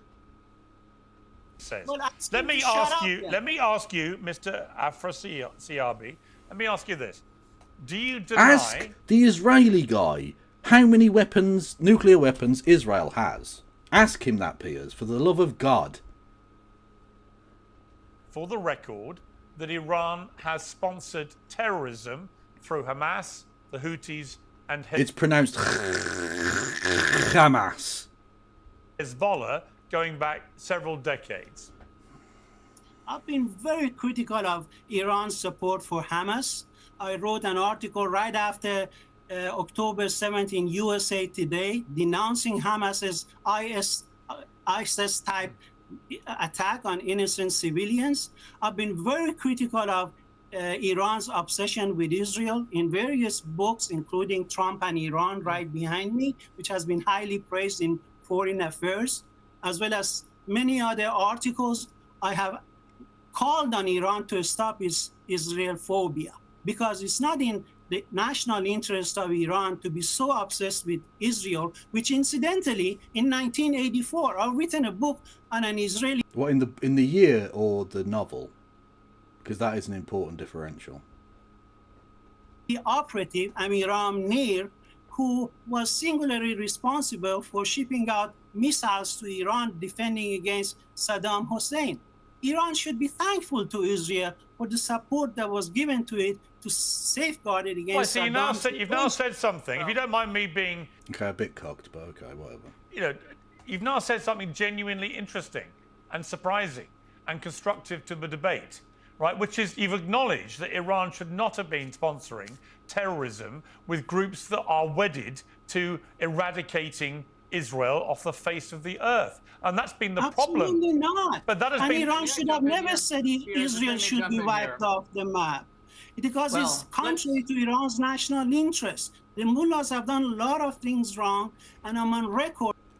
This is a strange one, because, like, He was being paid by the Iranian government and was part of their embassy or some shit. Does he still live in Iran or what? Like, because this is the kind of thing that, like, doesn't go down well with the Iranian regime. Now, don't get me wrong. I don't think he's necessarily completely wrong. I don't think necessarily Iran has to be thankful to Israel for fucking anything. But, like, they shouldn't be sponsoring terrorism, sure. Neither should Israel, by the way. Or America or Britain. And we know they fucking do. Because we know, for instance, in the case of Britain, that the Manchester bomber, the guy who went to the Ariana Grande concert and blew himself up, that guy was literally trained by the British. Was it somewhere like Morocco or some shit? Or Algeria? Libya? Somewhere in North Africa. Anyway, and we know, of course, in the case of America, that you literally funded the people who then went on to do 9/11. You remember the brave fighters of the Mujahideen? Yeah? Crazy. Long well, that's good to hear you say it. Huh? It's good to hear you say that. No, but I cooperated selectively with Iran for the sake of a nuclear agreement, which was a win-win and a non-proliferation net plus. And President Trump made a terrible mistake, and Netanyahu's pressure to withdraw to set the stage for the today's problem is, look, I've got to jump in because we're running out of time, but the problem is that the last report made it clear that the Iranian regime has been... Yeah, the hijackers were Saudis. Osama bin Laden was a Saudi. He's dead now, but can we get some lols in chat for bin Laden being dead? Because fuck that guy. We know that. The fucking American government funded the Saudi-led Mujahideen. Yes, we know that. This is true. He used some of those funds and those connections and that training to then do 9/11. Like, this is direct blowback. I'm not doing the Hassan thing of saying that, the thing that he said, that I'm definitely not going to say, in case I get clipped out of context. But, like, I'm not saying that. I'm saying it's direct blowback, isn't it? Like, stop funding and arming terrorists, because it comes back to blow back in your face. It's, yeah.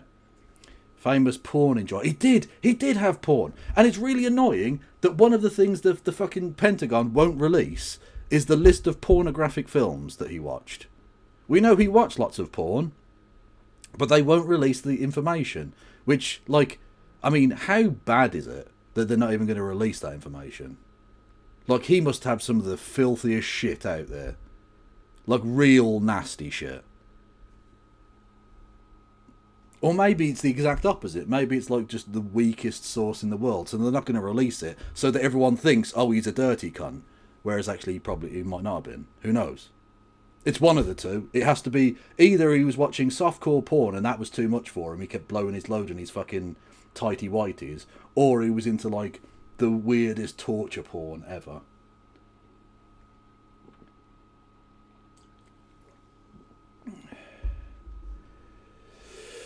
"19-year-old Edward Coristine, who goes by Big Balls online, who was one of the first technologists hired as part of Doge, has resigned."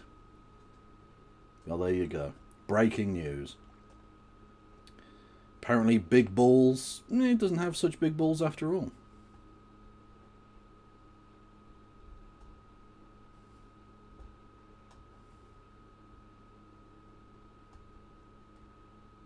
Which one's Bin Laden? I mean, presumably if it's a family vacation, they're all Bin Laden. But which one is Osama Bin Laden in this picture? Apparently he's in this. Hang on, except second from the right. Oh, he doesn't look anything like him without the beard. And he's like fucking 30 years younger. So apparently that's him in the green. Hang on, I'll scroll in. Oh, there we go. Apparently that's young Bin Laden in Sweden on holiday. Terrible dress sense even then. Ugh, look at that. Think of the 70s were grim, man. Think of the amount of static that's going to come off this clothing. Look at them. Honestly, balloons must have stuck to them. They probably like accidentally set fucking static fires and shit. Although I've got to say, this is a serve. The guy 2 down from Bin Laden, or the 2 down from Osama. Look at this lad. I mean, there were choices that took place here, right? We've got shiny black shoes, loving that, right? Yellow, I mean, is that sort of checkered or possibly corduroy trousers? Big belt, massive buckle, but doesn't actually appear to be holding the trouser up at all. You've then got nice frilly cuffed yellow shirt, massive cravat. Massive red cravat. Absolutely delightful shit. And then the fucking mental as shit hair. Look at that. Look how big that hair is. That's amazing.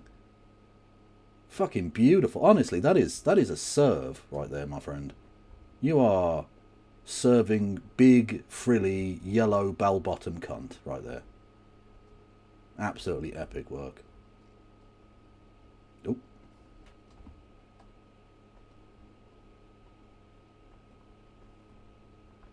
Obfuscating and lying and hiding stuff and stopping them from doing their job. So that you have a significantly enriched uranium program going on, going up nearer and nearer to weapons. He did look a bit like Matt Binder, that is true. Grade, and they're not allowing the inspectors to do Can their we job. say for sure that that Matt Binder is not a member of the Bin Laden family? Like, I haven't seen the long form birth certificate on this one, so I don't know. I can either confirm or deny. Job. You put the 2 and 2 things together, and you get 4 if you add 2 and 2 together. Let me ask Dinesh. You're wrong. Let me ask You're Dinesh. wrong. You know Hang on. Okay. Dinesh, you wanted to say something quickly. I wanted to make a point about the issue of who is responsible for what. Now, when regimes start wars, they are responsible for the fate of their own children. I mean, if I come and do a home invasion on you, right, and threaten... Okay, that's okay. We'll let him cook. We'll see what's happening. Your children, and you strike back, and then I go grab my own kids and stick them in front of me and say, don't shoot, because I'm holding my own kids. The truth of it is I am putting my kids in jeopardy, not you. You have every right to retaliate against me, and you I better am the use one. that I am the standard one. when I am the Israeli one civilians get killed. I am the one you better who use is the putting same those civilians standard, in Dinesh. You danger. better use the same standard, but you won't. You Hang on. won't use the same standard. True. I want to hold the panel here for 2 minutes. I want to just have a quick conversation. I don't care. He interviews John Bolton, and like, who gives a fuck? Look, how is this old cunt still alive? For reals. Look at him.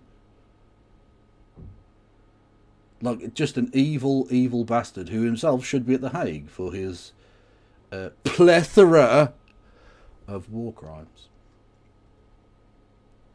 Yeah. And on that bombshell, I'll leave it. Yeah, Dinesh D'Souza is fine with child murder. Although not as fine with child murder as the Israeli guy, who, again, it's now canon. It's now headcanon. That man gets an erection when children get shot. Okay? Because he didn't deny it, did he? Anna Kasparian, the bonus hole, did herself justice tonight. She pointed out, you get aroused when children get shot in the head, you genocidal prick. And he didn't deny the claim, did he? Which is fucking suspicious. Just saying.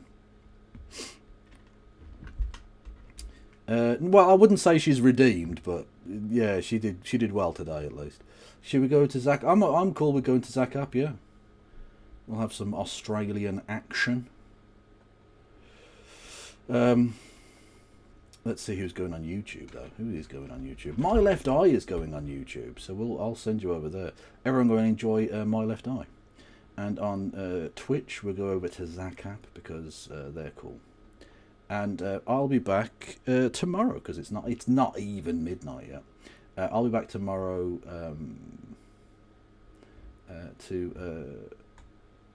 what day is it tomorrow? Is it Wednesday tomorrow? Do we have some cheeky PMQs? Lovely stuff. That'll be fucking a cavalcade of dog shit as always. So join me for that. Everyone go and say hello to Zacap, who was fucking cool. And I will see you tomorrow. Thank you all for listening and watching. Thank you for all of your support. Genuinely, it means so much to me. And Yeah. Free Palestine. Stop dropping bombs on people, you bellends, please. That would be cool.